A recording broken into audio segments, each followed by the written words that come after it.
भगवत गीता जैसे कितने पवित्र ग्रंथ लिखे हैं। एक धृतराज ने बोला, 41 संजय ने बोले, 84 अर्जुन ने बोले, 574 श्लोक भगवान कृष्ण ने बोले। मैंने 17वीं किताब लिखी थी, आयरन नेल से हैमरिंग करके किताब लिखी। तो अवार्ड्स की बात करी तो सर लिम्का बुक में मेरा 2012 में है। और मैंने ज़्यादातर जो किताबें लिखी हैं तो 12 बजे से रात के 2 बजे की लिखी। जब आपने पहली बार लिखा था तो आपको इससे क्या एक्सपीरियंस मिला था? फिर मैंने जो 16वीं किताब है ना सर, मैं बताऊँ कैसे लिखी है, आप इमेजिन करेंगे, बियॉन्ड इमेजिनेशन है।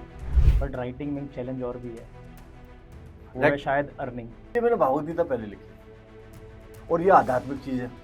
और फिर हिंदी में लिखी, फिर मैंने इंग्लिश में लिखी। उसके बाद फिर मैंने रामचरितमानस को लिखा। फिर मैंने साईं बाबा के चरित्र को हिंदी और इंग्लिश में लिखा। फिर मैंने सर सुई से किताब लिखी। और सुई से किताब लिखने के बाद ना, फिर उसके बाद मैं एक शादी में गया, फिर मैंने गीतांजलि लिखी रविन्द्रनाथ टैगोर जी की, जिसको 1913 में नोबेल प्राइज मिला था। गम एंड ग्लू से भी किताब लिख सकते, कोई याद नहीं। तो 19वीं किताब जो लिख रहा हूँ वो रसमरत से लिख रहा हूँ, दिनकर साहब की। मैंने कहावत लिखी थी, पेशेंस और passion found the pieces. Carbon paper से किताब लिखी, विष्णुदत्त शर्मा की पंचतंत्र को कार्बन पेपर से लिखा, एक ही पेज पे सीधा और एक ही पेज पे उल्टा। अब आने वाले राइटर्स को क्या सजेशन देना चाहेंगे ताकि वो जो अपनी राइटिंग्स करते हैं उसके थ्रू अच्छी अर्निंग कर पाए और अपनी लाइफ को सस्टेन कर पाए? तो ये औरंगाबाद सोच संस्थान है। यहाँ पर मेरे जो आयरन नेल से एल्यूमिनियम शीट के ऊपर जो मैंने अपने कोटेशंस लिखे हैं वो यहाँ पर शो केस में लगाए गए हैं, म्यूजियम के अंदर लगाए गए हैं। ये वाकई में ही मेरे लिए बड़ी सौभाग्य की बात है। Friends, welcome to our podcast बैठक विद बंसल। आज हमारे पॉडकास्ट पे एक बेहद प्रेस्टिजियस गेस्ट हैं, mirror man of India Shri Piyush Goyal ji, जो कि एक राइटर के साथ साथ बेहद कमाल आर्टिस्ट भी हैं। इन्होंने मिरर इमेज में बहुत सारी बुक्स लिखी हैं, जिसके लिए इनको मिरर मैन ऑफ इंडिया भी कहा जाता है। इनका सफर क्रिएटिविटी और डेडिकेशन का एक कमाल एग्जाम्पल है। चलिए सुनते हैं इनकी कहानी, इन्हीं की जुबानी। नमस्कार sir, welcome to our podcast बैठक विद बंसल। हमारा सौभाग्य है कि आज आप हमारे साथ हैं। सबसे पहले मैं जानना चाहूंगा कि मिरर लैंग्वेज क्या होती है, इसके पीछे आपकी क्या सोच थी? मेरे लिए बड़े सौभाग्य की बात है कि मैं आज बैठक विद बंसल के साथ हूँ। और मेरे लिए बड़े सौभाग्य की बात है कि मैं बहुत दूर से आपके यहाँ आया हूँ। और जो सम्मान आपने किया ना, मेरा दिल बाग बाग हो गया। मैं आपके फादर से मिला, उनकी जोली किस्म देख करके तो मेरी तबीयत खुश होगी। और ये पॉजिटिव जो वेव्स होते हैं ना, ये कुछ करने को कहती हैं। और इन्होंने कुछ करने के लिए और कुछ कह दिया है। आपने क्वेश्चन किया है कि मिरर लैंग्वेज होती क्या है। Basically it's a long back story. It's a story of 1987। मेरे कुछ दोस्तों ने बोला, पीयूष तेरे अंदर कुछ है तो कुछ कर सकता है, तेरे अंदर कुछ है तो कुछ कर सकता है। एक दोस्त बोले, दूसरा दोस्त बोले, तीसरा दोस्त बोले। पहले दोस्त की बात को तो मजाक में ले लोगे, दूसरे दोस्त की भी बात को मजाक में ले लिया, लेकिन जब तीसरे दोस्त ने बोला मैं सीरियस हो गया। मैंने बड़ा स्टडी किया। उन दिनों गूगल नहीं होता था, 1987 की बात बता रहा हूँ। गूगल नहीं होता था। मैंने अपने आप ही खुद स्टडी किया कि यार पीयूष गोयल दुनिया में शायद लोग उल्टा नहीं लिख रहे हैं, तो उल्टा लिखना शुरू कर दे। उल्टा मतलब जिसको शीशे में देख के पढ़ेंगे, that is called mirror image writing. आपको इसको लैंग्वेज में भी कह सकते हैं। मैंने इंग्लिश के कैपिटल लेटर्स को लिखना शुरू किया। मैंने कहा नहीं यार, ये यूज बड़ा आसान है, काम वो करो जो कठिन हो, जो रिकॉग्नाइज हो। कठिन काम रिकॉग्नाइज होता है, उसका जो रिजल्ट आता है ना वो बड़ा फलदायी होता है, फ्रूटफुल होता है। फिर मैंने जो है वो इंग्लिश के स्मॉल लेटर्स लिखने शुरू करे। मैंने घर में किसी को बताया नहीं, जो मैं काम करता हूँ वो बताता नहीं हूँ किसी को। ये मेरी बचपन से ही आदत रही है। कहते हैं कि टोक लग जाती है। मैंने इवन अपनी वाइफ को नहीं बताया, मैंने अपने फादर को नहीं बताया, मदर को नहीं बताया। मेरा एक सेपरेट कमरा होता था, मैंने बैठ के वहाँ प्रैक्टिस करना शुरू करा। 15 दिन, 1 महीने मैंने प्रैक्टिस कर लिया इंग्लिश के लेटर्स को लिखने के लिए। फिर मैं हिंदुस्तानी हूँ, हिंदी को कैसे छोड़ सकता हूँ। फिर मैंने हिंदी को लिखना शुरू किया। इंग्लिश से ज़्यादा कठिन है हिंदी को लिखना। जो दोस्त मेरे से कहते थे कि पीयूष यार तू कुछ कर सकता है, मैंने एक दिन बुलाया उनको, आगा भाई नाइट ड्यूटी है, यहाँ में नौकरी करते थे। वो कहना क्या होगा, मैंने चाय पियेंगे पहले तो, और इंग्लिश का और हिंदी का अखबार लेकर आओ और मुझे डिक्टेट करो। उन्होंने डिक्टेट करना शुरू कर दिया। मैंने जैसे वो डिक्टेट करते थे मैं लिखता था उनको स्मूथली। प्रैक्टिस कर लिया, कॉन्फिडेंस हो गया। अब वो मुझे लगा कि यार जब 87 में जो काम किया है इसको प्रैक्टिस करता रहा। स्पेलिंग्स में गलती होती थी, स्पेलिंग गलती मायने नहीं रखती थी, मुझे तो सिर्फ ये सीखना था और मैं लिख सकता हूँ या नहीं लिख सकता हूँ। स्पेलिंग्स को मैंने बाद में सुधार किया। 87 से मैं उसको लगातार प्रैक्टिस करता रहा। अब शायद भगवान ने सोच रखा था यार इसने उल्टा लिखना जानता है। सन 2000 में मेरा एक्सीडेंट हो गया, 2003 में डिप्रेशन हो गया। भागवत गीता दी पढ़ने के लिए। मैंने कहा यार जब उल्टा लिखना जानते हो, उसको उल्टा क्यों ना लिख लो। मैंने उसको उल्टा लिख लिया और आज उस उल्टा लिखने की वजह से मैं आपके बीच में हूँ, आपके आपके पॉडकास्ट में हूँ। वो उसी की मेहरबानी है, उसी की वजह से मैं हूँ, क्योंकि आपको मेरा काम पसंद आया, इसी वजह से मैं आपके साथ हूँ। सर मेंटल वेलबींग में कोई फर्क पड़ता है? जैसे आपने उल्टा लिखना शुरू किया, आपने एक नई कला को बहुत सारा फोकस किया, आपने एक नई चीज शुरू करी। पहले सीधा लिखना बहुत कठिन होता है, वो छोटी उम्र में सीख लेते हैं, बट एक लाइफ के उस स्टेज पे आके आपने उस चीज को उल्टा कर दिया, तो क्या इससे आपकी मेंटल वेलबींग पे भी कोई फर्क पड़ा? मैं मेंटल पे निश्चित रूप से पड़ता है। आप चीजों को आप पहले जो बचपन में आपने जो 20-22 साल तक जो आप सीधा लिखते हो, फिर उसको आप एक उल्टा लिखने की प्रैक्टिस कर रहे हो, तो मेंटली, लेकिन इससे ये हो गया मेंटली मजबूत भी हो गए आप। आपकी सोच मजबूत भी हुई। आपको एक नई चीज, जब तक आपको कोई नई चीज मिलेगी नहीं, जब तक आप नई चीज सोचोगे नहीं। मैं 4 चीज पे काम करता हूँ: observation, imagination, creation and innovation. जब तक आप ऑब्जर्वेशन और इमेजिनेशन नहीं करोगे, क्रिएटिविटी कैसे करोगे? नहीं जब तक क्रिएटिविटी नहीं होगी तो इनोवेशन कैसे होगी? तो मेरी ये सोच रही है कि ये जो प्रोसेस है ना, ये हमेशा लर्निंग प्रोसेस है। ये दिमाग है ना, 2 चीज भगवान ने आपको जो है ना, सपने आपके अपने और आप अपनों के अपने हैं। सपने देखने के और सोचने के भगवान पैसे नहीं मांग रहा, तो अच्छे सपने देख लो और अच्छी सोच कर लो, बस इनोवेशन हो जाएगी, क्रिएटिविटी हो जाएगी और नई चीज अस्तित्व में आ जाएगी जो समाज में दिखाने के लिए होगी। क्या बात है सर, क्या बात है। आपने कहा कि इस चीज को आपने कभी अपनी फैमिली से शेयर नहीं किया, बट आप करते चले गए। सबसे पहले आपने अपने मित्र को बताया और उनसे बोला कि आप इसको आइए, मुझे अखबार पढ़ के बताइए और इसको मैं बिल्कुल लिखता चला जाऊंगा। बिल्कुल बिल्कुल जब आपके परिवार को पता लगा, तब परिवार से सपोर्ट कैसा मिला? बिल्कुल बिल्कुल। मेरी वाइफ को मैंने जब 2003 में भागवत गीता दी, 15 दिन तक मैंने किसी को बताया नहीं। और मैंने भागवत गीता को जो लिखा है, क्योंकि हम बनिया फैमिली से हैं, बही खाते को शुद्ध मानते हैं, तो मैंने बही खाते को यूज किया और मैंने पीले रंग को यूज किया। पीला रंग इसलिए यूज किया कि भगवान कृष्ण पीताम्बरी थे, इसलिए मैंने पीला रंग यूज किया। भाई भगवान का सम्मान करना बहुत जरूरी है ना। पीताम्बरी है और फिर हम जो है व्यापारी लोग हैं, तो उसको जो बही खाते को शुद्ध मानते हैं, तो वो चीज मैंने यूज करी और मैंने उसको लिखा। और मैं बताऊं क्या करता था, मेरी वाइफ, मैं बैठा हुआ हूँ कर रहा हूँ, तो मैं अपनी पढ़ने की किताब साथ में रखता था। मेरी वाइफ आई तो मैं पढ़ने की किताब खोल के बैठ जाता था, पता ना लगे। लेकिन ऐसा नहीं है कि बिना वाइफ के आपको पता ना लगे, एक ना एक दिन तो बताना ही होगा। तो 15 दिन बाद उनको पता लग गया कि लिख रहे हैं, तो पॉजिटिव था, सारा पॉजिटिव था। ऐसा नहीं है क्या लिख रहे हो, ये अपने आप में यूनिक टैलेंट है। यूनिक टैलेंट है। वो भागवत गीता लिख रहे हो, और भागवत गीता तो बात अलग है साहब। 18,700 श्लोक हैं, भगवान कृष्ण ने 574 श्लोक बोले हैं। उन शब्दों को अपने मुंह से बोल रहे हो जो भगवान ने बोले हैं, आपकी लाइफ में चेंज आ जाएगा निश्चित। मेरी लाइफ बदली है साहब। तो आपने सर ये भगवत गीता जैसे कितने पवित्र ग्रंथ लिखे हैं? मैंने जो है, मैंने एक्चुअली में मेरा कई लोग पूछते हैं कि सर आपने भागवत गीता ही क्यों लिखी। तो इसके पीछे कारण क्या है कि जब हम शिव चालीसा पढ़ते हैं, हनुमान चालीसा पढ़ते हैं, तो क्या बीच में छोड़ देते हैं? पूरा करते हैं उसको। मैंने भागवत गीता इसलिए जानबूझ के लिखी कि मैं यार इसको पूरा, मुझे पूरा तो करना ही पड़ेगा। बीच में छोड़ूंगा तो कहीं ना कहीं मुझे पाप चढ़ जाएगा, इसलिए मैंने भागवत गीता पहले लिखी। और ये आध्यात्मिक चीज है, और फिर हिंदी में लिखी, फिर मैंने इंग्लिश में लिखी। उसके बाद फिर मैंने रामचरितमानस को लिखा, फिर मैंने साईं बाबा के चरित्र को हिंदी और इंग्लिश में लिखा। तो ये तो 4-5 किताबें आध्यात्मिक होगी। तो आध्यात्मिक तो भाई हम तो वैसे बनिए परिवार में पैदा हुए हैं, पढ़े बड़े लिखे हैं, तो आस्तिक आदमी हैं, भगवान को मानने वाले हैं, तो बीच में कैसे छोड़ देंगे चीज़ों को। तो सर आपने इसकी शुरुआत कब करी, कैसे करी? हाँ बिल्कुल बिल्कुल, मैंने बोला ना 1987 में मैंने लिखना शुरू कर दिया था। 2000 में एक्सीडेंट हो गया, 2003 में डिप्रेशन हो गया।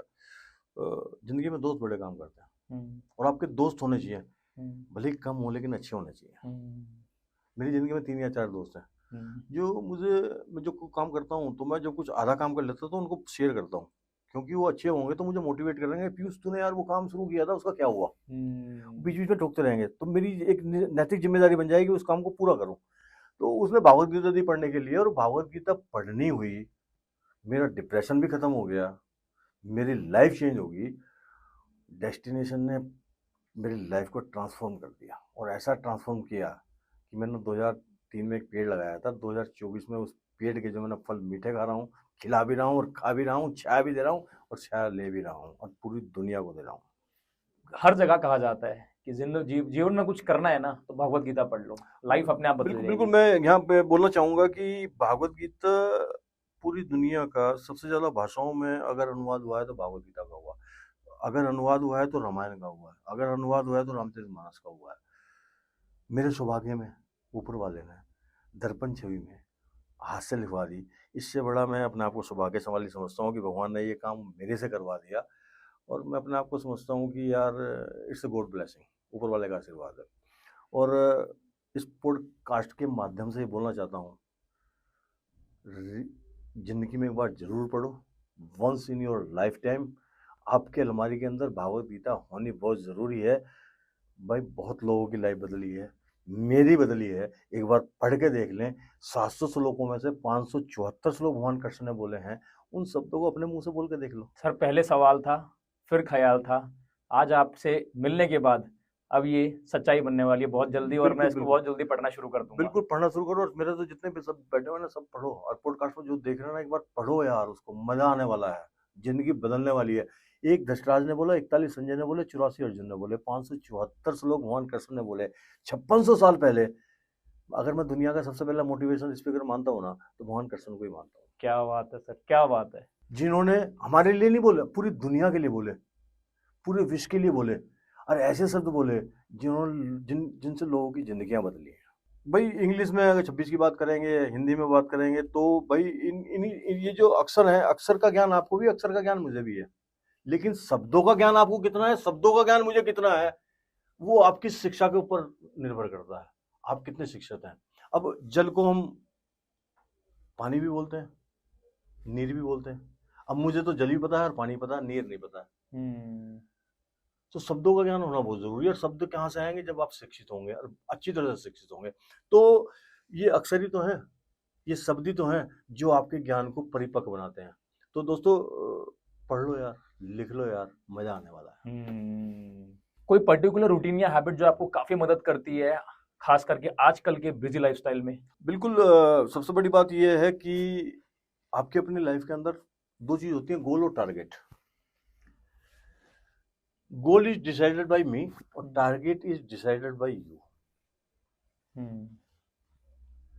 मुझे कोई टारगेट बोल, मेरा गोल है कि मुझे जो है रस्मरती लिखनी है, इट इज माय गोल।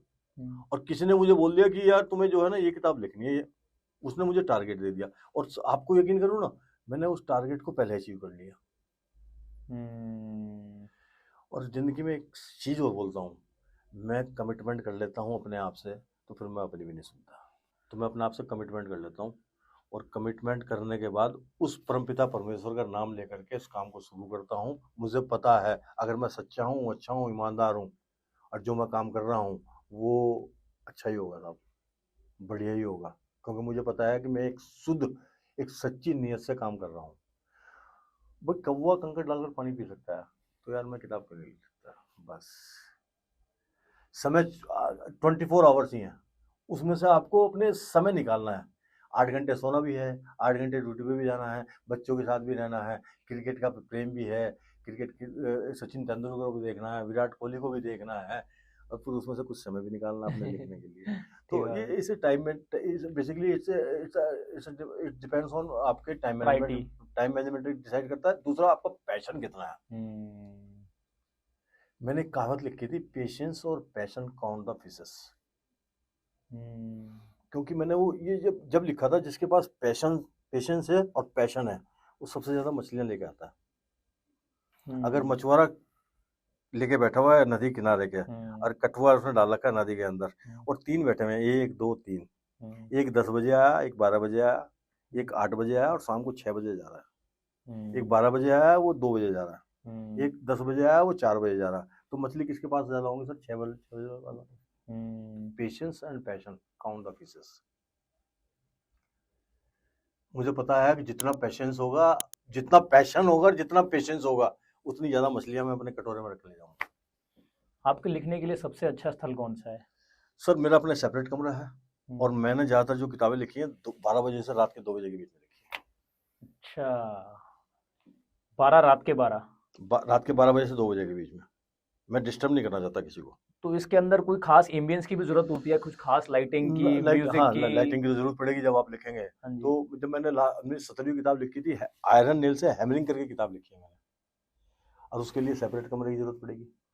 उसके लिए वो कमरे की जरूरत पड़ेगी जहाँ पे बच्चे सो रहे हैं, और मैं हैमरिंग करके अगर किताब लिख रहा हूँ तो ठक ठक की आवाज जाएगी। बिल्कुल जाएगी। तो पापा पापा देखेंगे, पापा मम्मी देख पापा क्या कर रहे हैं, तो वो नहीं करना चाहता मैं।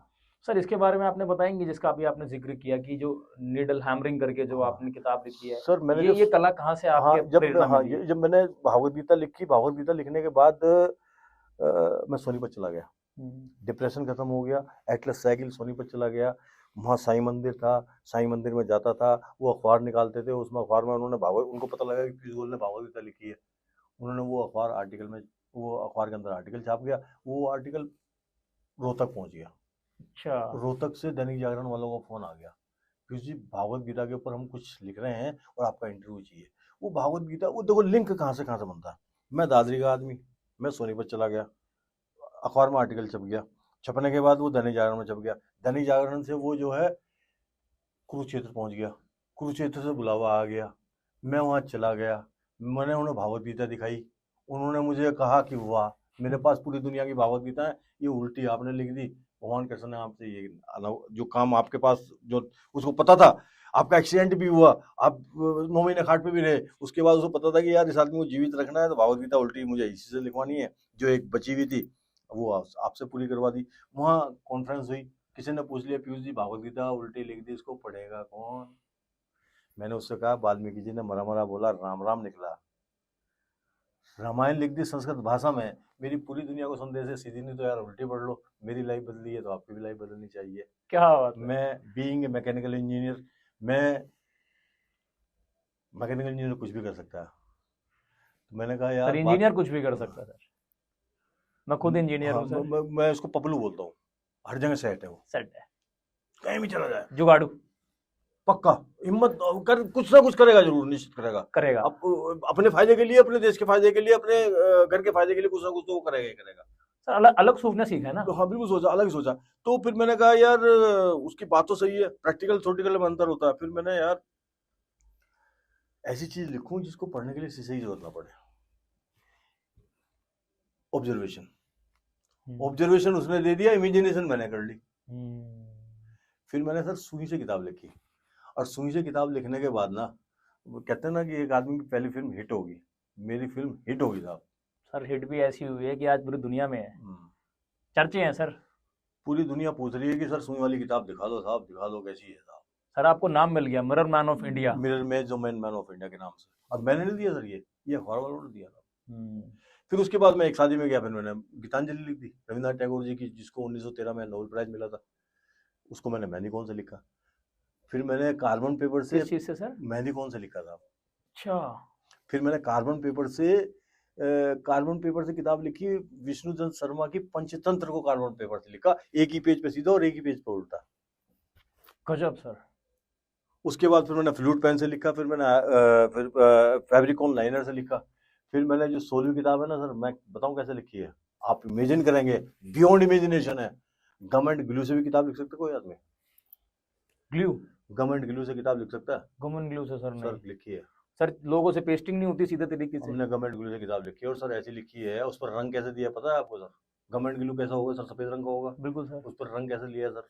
देखो एक मैकेनिकल इंजीनियर क्या कर सकता है उसको सर, मैंने जो होली पर रंग होता है ना, गुलाल होता है, हाँ जी, वो यूज करा सर, उसको लिख दिया, उसके ऊपर गुलाल फेंक दिया, वाह, और वो गुलाल चिपक गया उस पर, गम एंड ग्लू पर, उस पर रंग आ गया। जब हम कहते हैं ना कि एक आप राइटर होने के साथ साथ एक आर्टिस्ट हैं, तो आप एक ट्रू आर्टिस्ट हैं, आपने दो चीजों का संगम किया है। उसको हटा के फिर वो सूख गया, वहां जो चिपकना था वो चिपक गया, और वहां से फिर वो निकाल दिया, अगले पेज पे फिर चला गया। तो बहुत पेशेंस और बहुत patience dedication. Sir, patience sir, patience. फिर जो मैंने आपने कहा मैंने आयरन नील से हैमरिंग करके किताब लिखी, उसकी सोच कैसे आई?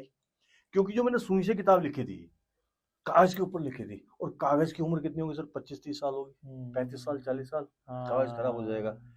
मैंने कहा यार पीयूष गोयल ऐसा काम कर लो ना यार जो जिंदगी भर रहे। तो फिर मैंने आयरन नेल से एल्युमिनियम शीट के ऊपर हैमरिंग करके किताब लिखी। गजब सर। ऐसा होगा काम सर। सर हिस्ट्री में दर्ज हो गई अभी ये। Sir it's a blessing sir, ये हिस्ट्री में दर्ज होगी सर, जिसमें कोई दो राय नहीं है। सर कितना वक्त लगता है इस काम सर एक किताब को लिखने के 1 साल का समय लगा। में? 1 साल? सर पब्लिश कराना अलग Pure बात है, dedication. हाथ से लिखना अलग बात है। जब आपने पहली बार लिखा था तो आपको इससे क्या एक्सपीरियंस मिला था? सर जब मैं लिख रहा था 3 बार मेरा मन पलटा, निश्चित रूप से। भागवत गीता लिख रहा था, मैंने कहा ना, मैंने भागवत गीता उल्टी लिखनी इसलिए शुरू कर दी थी कि हम जो है आध्यात्मिक आदमी है, चीज़ों को बीच में छोड़ता नहीं। इसलिए मेरे दिमाग में ये था कि यार मैं भागवत गीता लिख रहा हूँ, इसको आधी तो छोड़ूंगा नहीं, पूरी करूंगा। लेकिन 3 बार मन विचलित हुआ मेरा, और मन ऐसा विचलित हुआ, छोड़ यार, क्या कर रहा है यार ये पीयूष यार, क्यों समय बर्बाद कर रहा है इसमें। लिखी कुछ दिन के लिए, 1 हफ्ते के लिए छोड़ दिया काम। लेकिन मन में यार रहा कि यार कहीं पाप ना चढ़ जाए यार, कहीं कुछ दिक्कत ना हो जाए यार। फिर लिखना शुरू कर दिया। 15 दिन तक लिख रहा, फिर दिमाग में आया कि छोड़ यार, क्या कर रहा है, क्या पूरी, पता नहीं पूरी होगी नहीं होगी। तो फिर लेकिन समझ में बन गया, वो लिखनी तो लिखनी थी। क्या मैंने कहा ना, कमिटमेंट कर लेता हूँ, फिर मैं छोड़ने की कोशिश नहीं करता, मैं अपने आप की नहीं सुनता। पूरा करने के बाद क्या एहसास था सर? पूरा करने के बाद तो धरती पे पैर नहीं था सर। एक अलग अनुभूति है जब आपकी किताब कोई पब्लिश होती है और जो किताब आपके हाथ में होती है, तो आप सोचते हो कि यार कुछ तो अलग हो गया, कुछ तो बढ़िया हो गया, कुछ तो समाज में दिखाने लायक हो गया। ठीक है ना सर। वो तो हाथ से लिखी हुई थी, पब्लिश में और हाथ से लिखी हुई, तो उसका तो एहसास ही अलग है। तो किताबें जब पब्लिश होती हैं तो सोचता है कि एक किताब आई है, फिर यार दूसरी भी निकाल ले, फिर यार तीसरी भी कर ले, फिर यार चौथी भी कर ले। तो ये चीज़ें दिमाग में रहती हैं, और जब ये चीज़ें दिमाग में रहती हैं ना, तो फिर आदमी अगर उसके पास ऊपर वाले का आशीर्वाद है तो चीज़ें होती जाती है, और वो होती चली गई, और ऐसी होती चलेगी कि पूरी दुनिया आज इसको नमन कर रही है, पता लगता है थोड़ा। अच्छा, मैं ये सोचता हूँ कि हंसना बहुत जरूरी है लाइफ बहुत जरूरी है सर। में। आप स्कूल में पीरियड लेने जा रहे हो, जी। मैं मोटिवेशन भी करता हूँ, बच्चों के बीच में जाता हूँ, बच्चों को ऐसी ऐसी चीज़ें बता के आता हूँ कि वो फिर कहते हैं सर एक सेल्फी तो बनती है सर, ऑटोग्राफ तो बनता ही है, क्योंकि मैं उनकी पढ़ाई को उनके माँ बाप से जोड़ देता हूँ। और जब पढ़ाई को माँ बाप से जोड़ दोगे ना आप, तो कहेगा यार कुछ तो नया है। और वो कहते हैं सर फिजिक्स पढ़ते पढ़ते बोर हो गए सर, मैथ पढ़ते पढ़ते बोर हो गए सर 15 दिन बाद फिर आ जाना आप सर। मैंने कहा आ जाऊंगा, स्कूल वालों से बोलो, क्या बुलाएंगे तो मैं आ जाऊंगा। क्या बात, हमारा काम है बच्चों को देने का, ज्ञान देने का। बच्चा हमारा ज्ञान है, हमारे पास जो ज्ञान है वो हमारे से ले लो यार। एक दिन शमशान घाट चले जाना है, ले लो, जितना है हमारे से ले लो, और फ्री में दे रहे हैं हम, तो पैसे भी नहीं मांग रहे आपसे, ले लो यार हमारे से, तो हम तो बांटते फिर रहे हैं सोसाइटी के लिए टोटल तत्पर। बिल्कुल सर। 32 साल बाद अपने स्कूल में गया, मथुरा वृंदावन में जहाँ पढ़ता था मैं, सर मेरी आंखों में आंसू थे। मैं जब स्कूल में गया 32 साल बाद, आपने मथुरा वृंदावन से चोमा में, मथुरा वृंदावन के पास एक जगह चोमा, वहाँ पे मैं पढ़ा, मेरे फादर की पोस्टिंग वहाँ थी। स्कूल में घुसने से पहले मैंने नतमस्तक किया। जिस कमरे में मैं बैठ के पढ़ता था, उस कमरे की टेबल पे बैठ के आया 3 नंबर की, आंखों में आंसू थे साहब। क्यों आंसू थे? क्योंकि वो स्कूल की जो दशा थी वो थोड़ी सी सही नहीं थी। बच्चों से इतना प्रेम मिला साहब। जब मैंने बताया कि मैं इस बेंच पे पढ़ता था, मैं स्कूल का, इस स्कूल का बच्चा हूँ, और मैं इसलिए आया हूँ कि इस स्कूल का बच्चा भी मैकेनिकल इंजीनियर बन सकता है, ये ध्यान रखना, इसलिए बताने के लिए आया हूँ। जब आपने बोला कि दशा सही नहीं थी, तो उससे क्या तात्पर्य था? दशा ये था कि स्कूल में दीवारें जर्जर हुई पड़ी हुई थी, दरवाजे खराब थे। क्या कारण? कारण स्कूल की बस यही है कि कहीं से फंडिंग नहीं हो रही, और क्या है, यही हो सकता है, या लग नहीं रहा है, आने वाला क्या है भगवान जाने क्या था। मैं प्रिंसिपल से बोल के भी आया था, मैंने कहा मैडम अगर ज़िंदगी में कुछ बड़े बड़े कुछ काम अगर हमारे हाथ में कुछ हुआ तो स्कूल के बारे में जरूर सोचूं, क्योंकि मेरा जीवन 7 साल यहीं बीता है। जिस स्कूल से मिरर मैन ऑफ इंडिया निकल सकता है, उस स्कूल से तो मुझे बड़ा दर्द भी हुआ। हाँ, दर्द भी हुआ। मैंने कहा जिंदगी में कुछ बने, अगर हमारे पास हुआ तो जरूर कुछ करेंगे। तो प्रिंसिपल महोदय ने कहा, उसने फिर मेरे को पट्टा डाल के सम्मान किया जी। उन्होंने कहने लगे सर बहुत सारे लोग आए, बहुत सारे लोग चले गए, लेकिन ये शब्द मैंने आज आपसे ही सुना है। मैंने कहा मैडम जिंदगी में कुछ हुआ तो जरूर करेंगे, निश्चित करेंगे, ये भी निश्चित है। और नहीं मैं चला भी गया, मेरे बच्चों को मैं बोल के जाऊंगा। आपकी ज्यादातर बुक जितनी भी है ना सर, वो रिलीजियस या कल्चरल थीम्स के ऊपर रही हैं।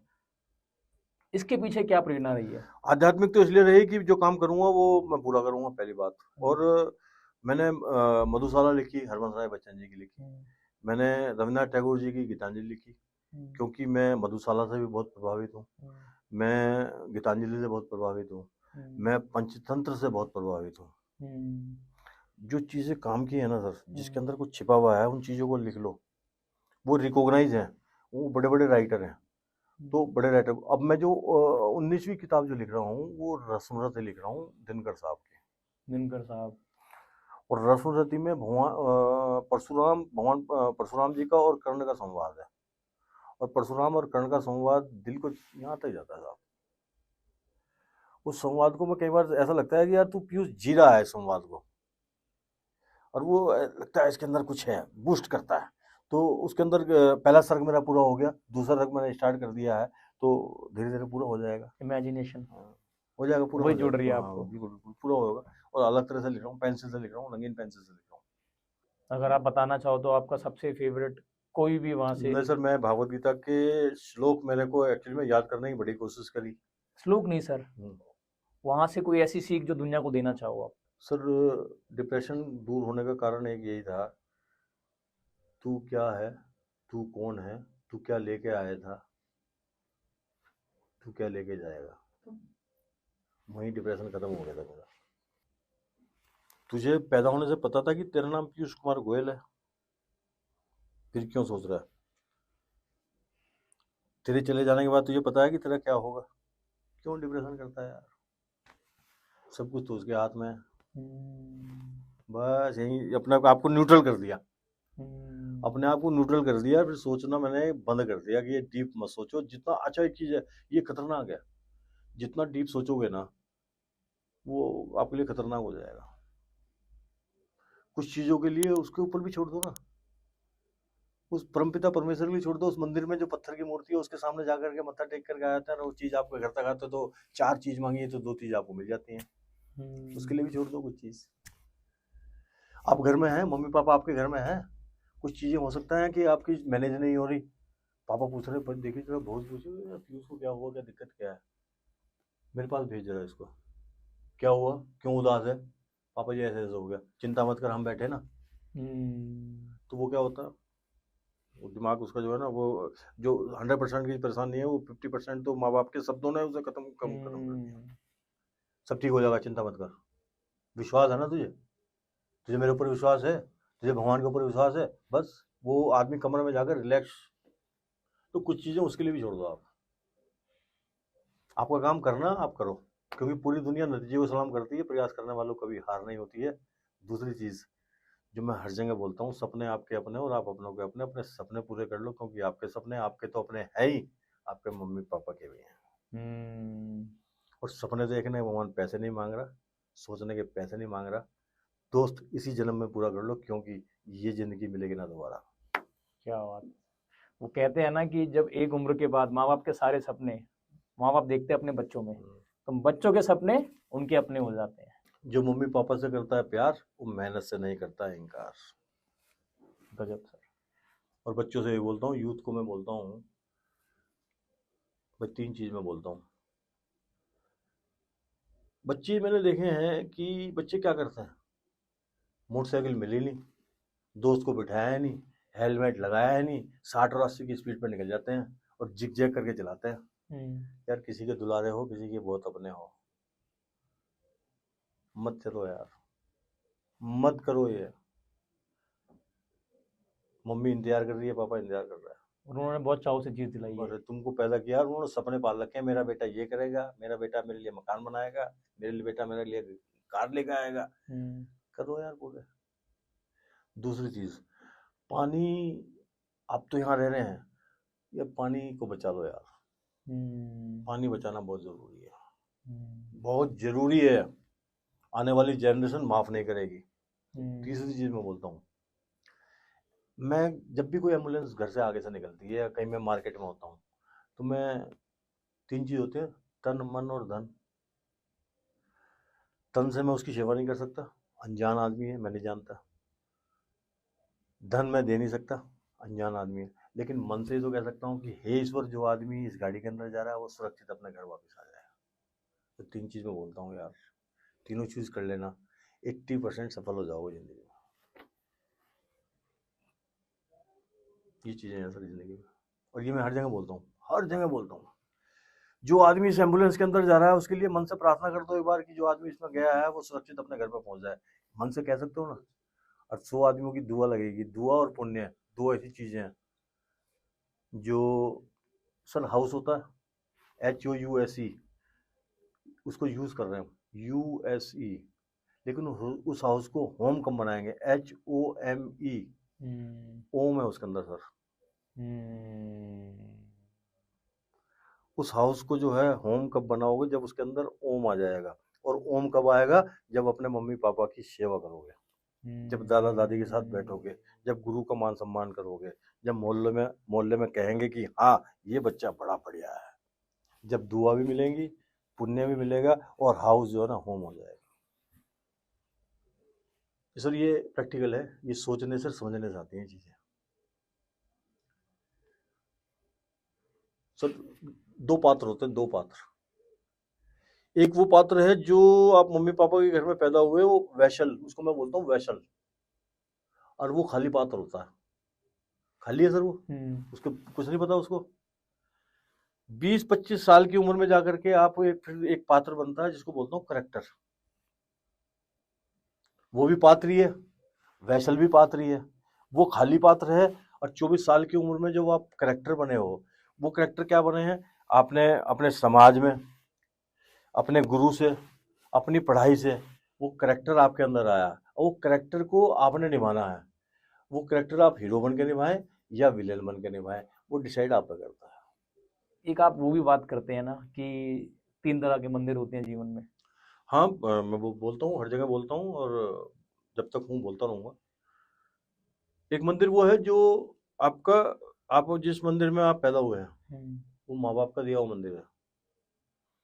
एक वो मंदिर है जब आप बड़े होते हैं तो माँ बाप आपको एक मंदिर में लेके जाते हैं जिसमें मूर्ति होती है, जहाँ पूजा करते हैं। एक वो मंदिर है जहाँ माँ बाप आपको स्कूल में छोड़ के आते हैं, जहाँ पे आप शिक्षा ग्रहण करते हैं। ये 3 मंदिर आपकी जिंदगी में बहुत बड़ा रोल निभाते हैं। माँ बाप का मंदिर आपके साथ हमेशा रहेगा, मंदिर जिस मंदिर में जा रहे हैं वो भी मंदिर आपके साथ हमेशा रहेगा। लेकिन जो पढ़ाई का जो मंदिर है ना, वो मंदिर हो सकता है वो आपका आपके ऑफिस में कन्वर्ट हो जाए, वो हो सकता है आपके बिजनेस का एक रूम में कन्वर्ट हो जाए। तो मंदिर रहेंगे 3 ही। अब लास्ट में एक लाइन बोलता हूँ मैं, जो आदमी मन से अंदर जाएगा वो मंदिर में जाएगा, इसलिए वो मंदिर कहलाएगा। जो भी चीज मन से अंदर जाएगी वही मंदिर है। शिक्षा को मन से अंदर डाल लिया तो वो मंदिर है। और माँ बाप का घर तो मंदिर ही है साहब। माँ बाप का घर तो मंदिर है ही, और मंदिर जिसमें जा रहे हो वो भी मंदिर है। वो तो आपका पहला मंदिर है ही।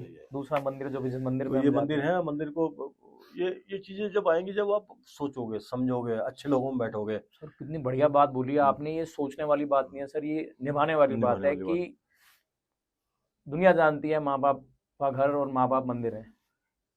दूसरी चीज, जिस मंदिर में हम जाते हैं वो मंदिर है। लेकिन आपने कितनी बढ़िया बात बोली आज की, जो चीज मन से अंदर जाएगा वो आपका तीसरा मंदिर है। जो चीज आप देखेंगे, सीखेंगे, करेंगे, वही तो आपकी पर्सनैलिटी में रिफ्लेक्ट होगा। वही रिफ्लेक्ट होगा। और रिफ्लेक्ट क्या, अच्छी चीजें जो है ना बहुत मुश्किल से आपके अंदर आती हैं, बुरी चीजें सेकंड नहीं लेती आने में अंदर। मैंने सुई से किताब लिखी, कितने लोगों को पता है?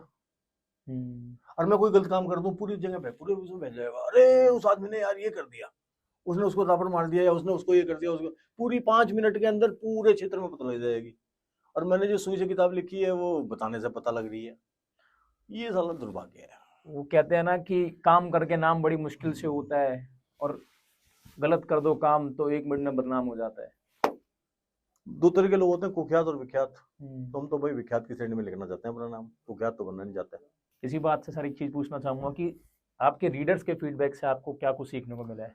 रीडर्स का ये है कि मैं आपको बड़ा जोली बताऊं थोड़ा सा। हाँ जी। मैंने किसी को मतलब मैसेज आ गया, मैंने कहा मैं पीयूष कुमार गोयल हूँ, मतलब बड़े बड़े सारे ऐड होते हैं भाई, इस ऐड के लिए क्या करना है क्या नहीं करना है। मैं पीयूष गोयल हूँ, हाँ बताइए क्या। सर मैं मिररिज्म राइटर हूँ। अच्छा सर मैंने भागवत गीता उल्टी लिखी है। सर भागवत गीता उल्टी लिखी है? अगली लाइन में बताऊं क्या लिखता है वो? सर चरण स्पर्श। चरण स्पर्श।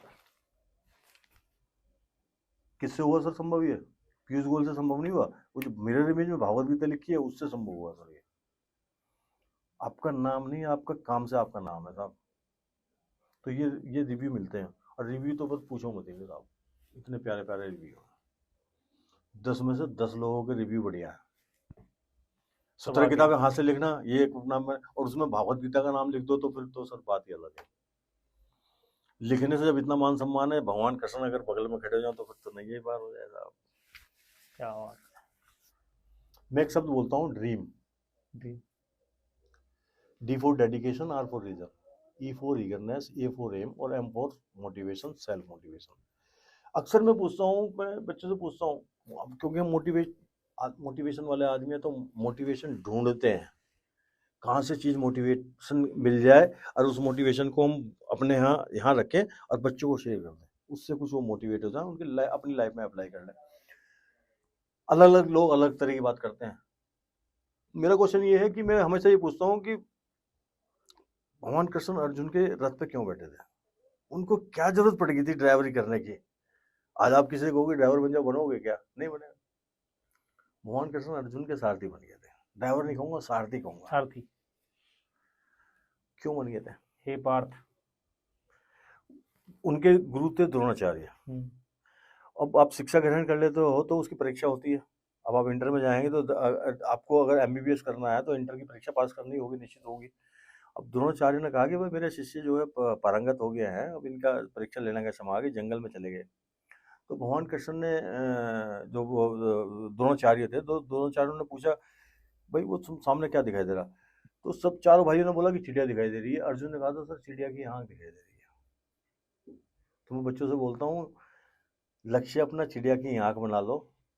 भगवान कृष्ण दौड़े दौड़े आपके रथ पे आ जाएंगे, और अकेले आएंगे नहीं, हनुमान को साथ लेके आएंगे, और जिसके रथ पे जिसका सारथी भगवान कृष्ण है उसको हराने वाला कोई नहीं है। तो दोस्त अपने सपनों में अपना एम चिड़िया की आंख बना लो, निश्चित रूप से सफल हो जाओगे।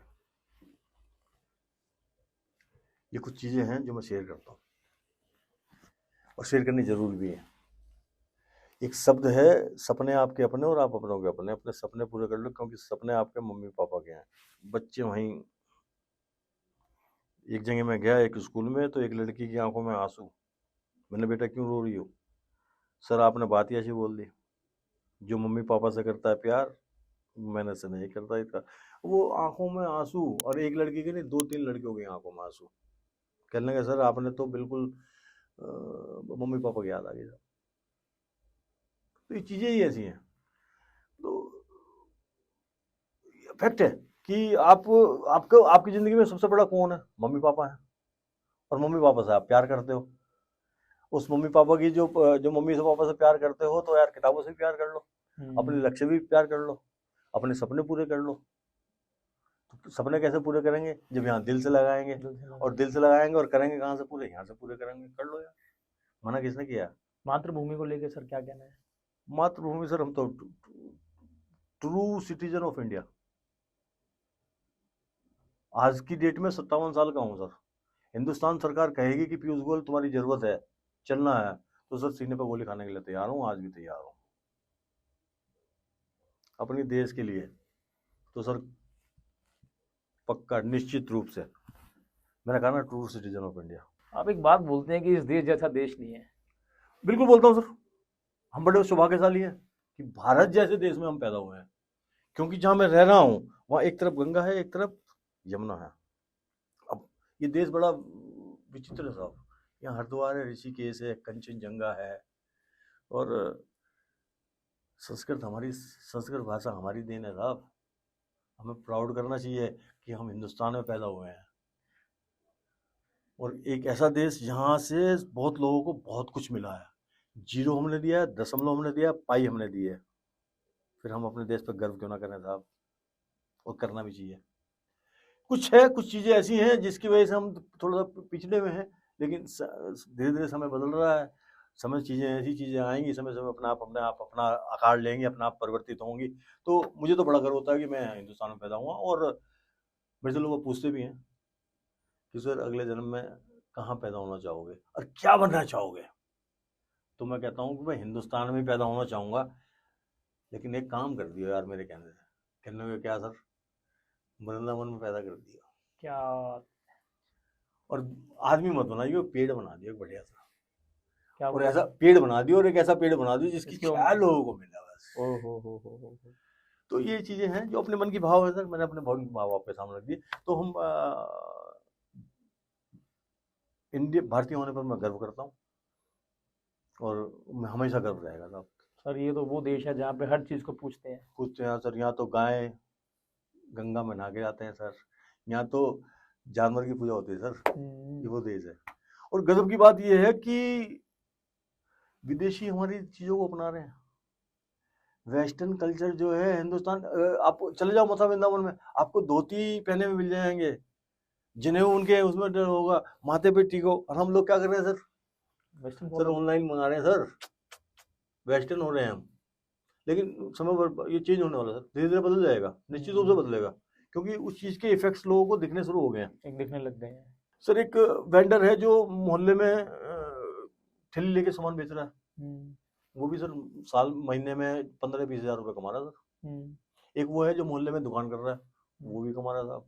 एक वो है जो मार्केट में दुकान कर रहा है, वो भी कमा रहा है सर। एक वो है जो बड़े बड़े शोरूम्स हैं, वहाँ पे भी इनकम हो रही है। एक वो है जो ऑनलाइन भी हो रहा है। काम सबके चल रहे हैं सर, बंद किसी का नहीं हुआ, और ऐसे चलते रहेंगे।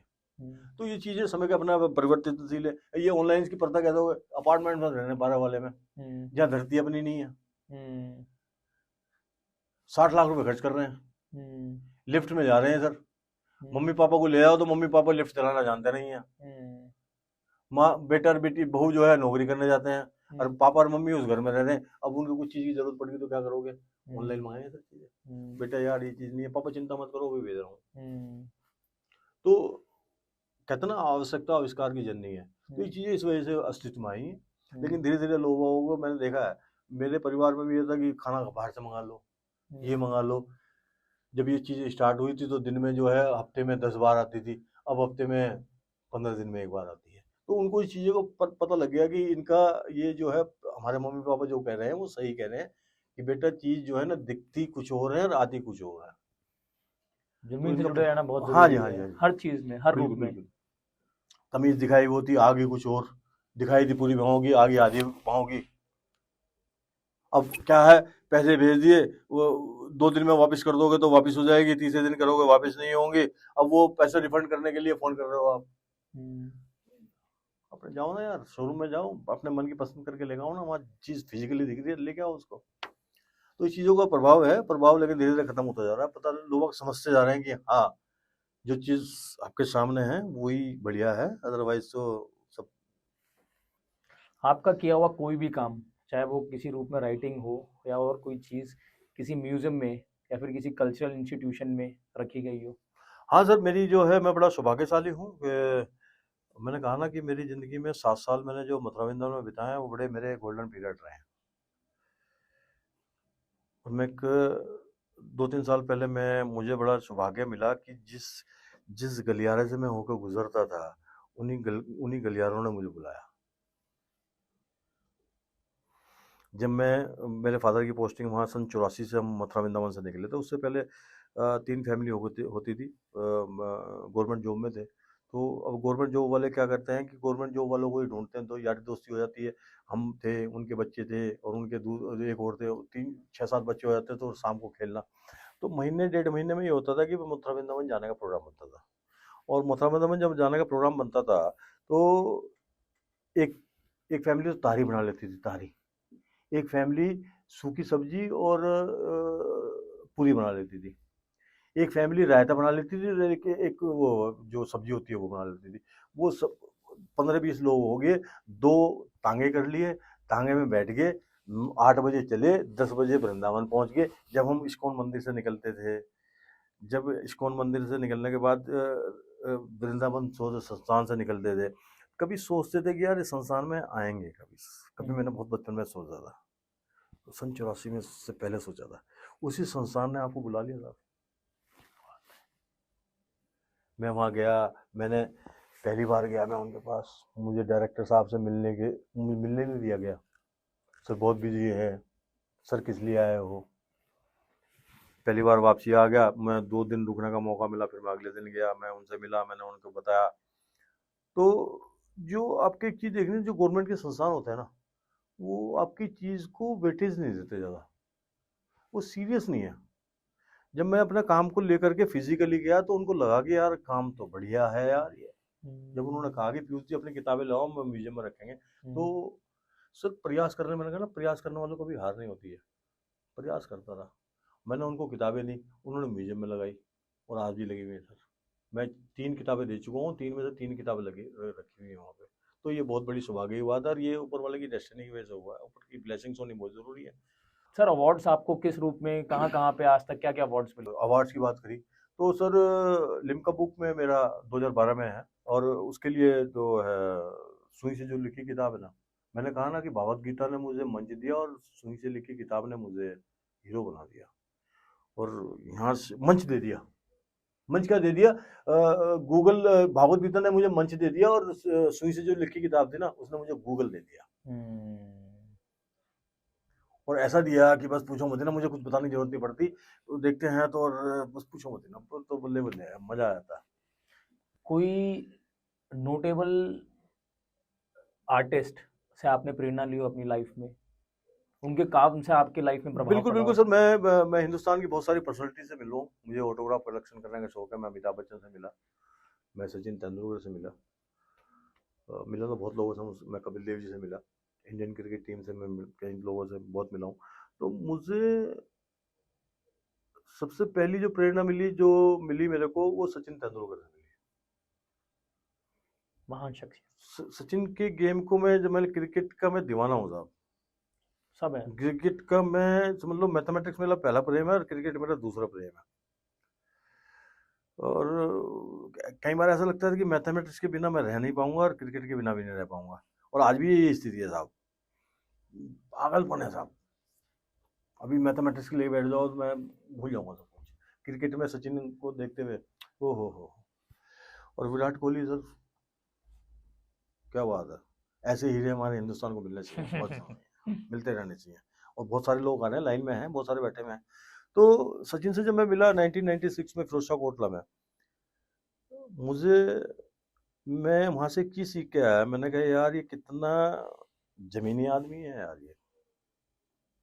जब मैं अमिताभ बच्चन से मिला यामा के अंदर, तो मैंने एक चीज़ सीखी यार, कितना जमीनी आदमी है यार।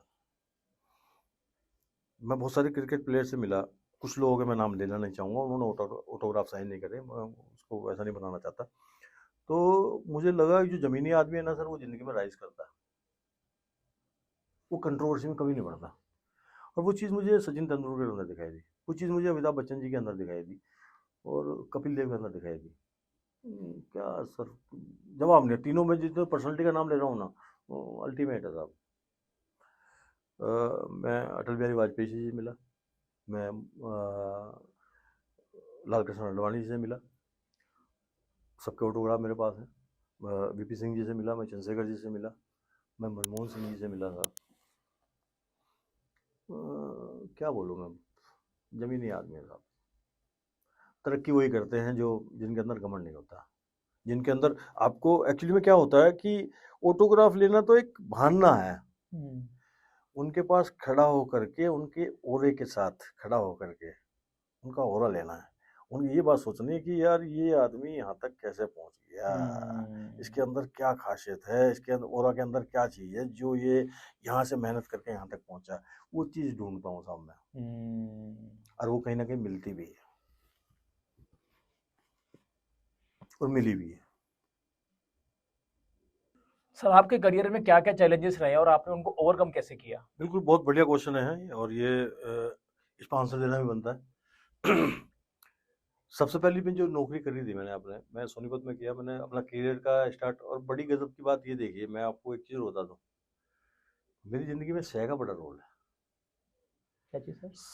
शह से सोनीपत, शह से सिकंदराबाद, शह से सूरजपुर, और मेरी ससुराल भी शिकारपुर में है।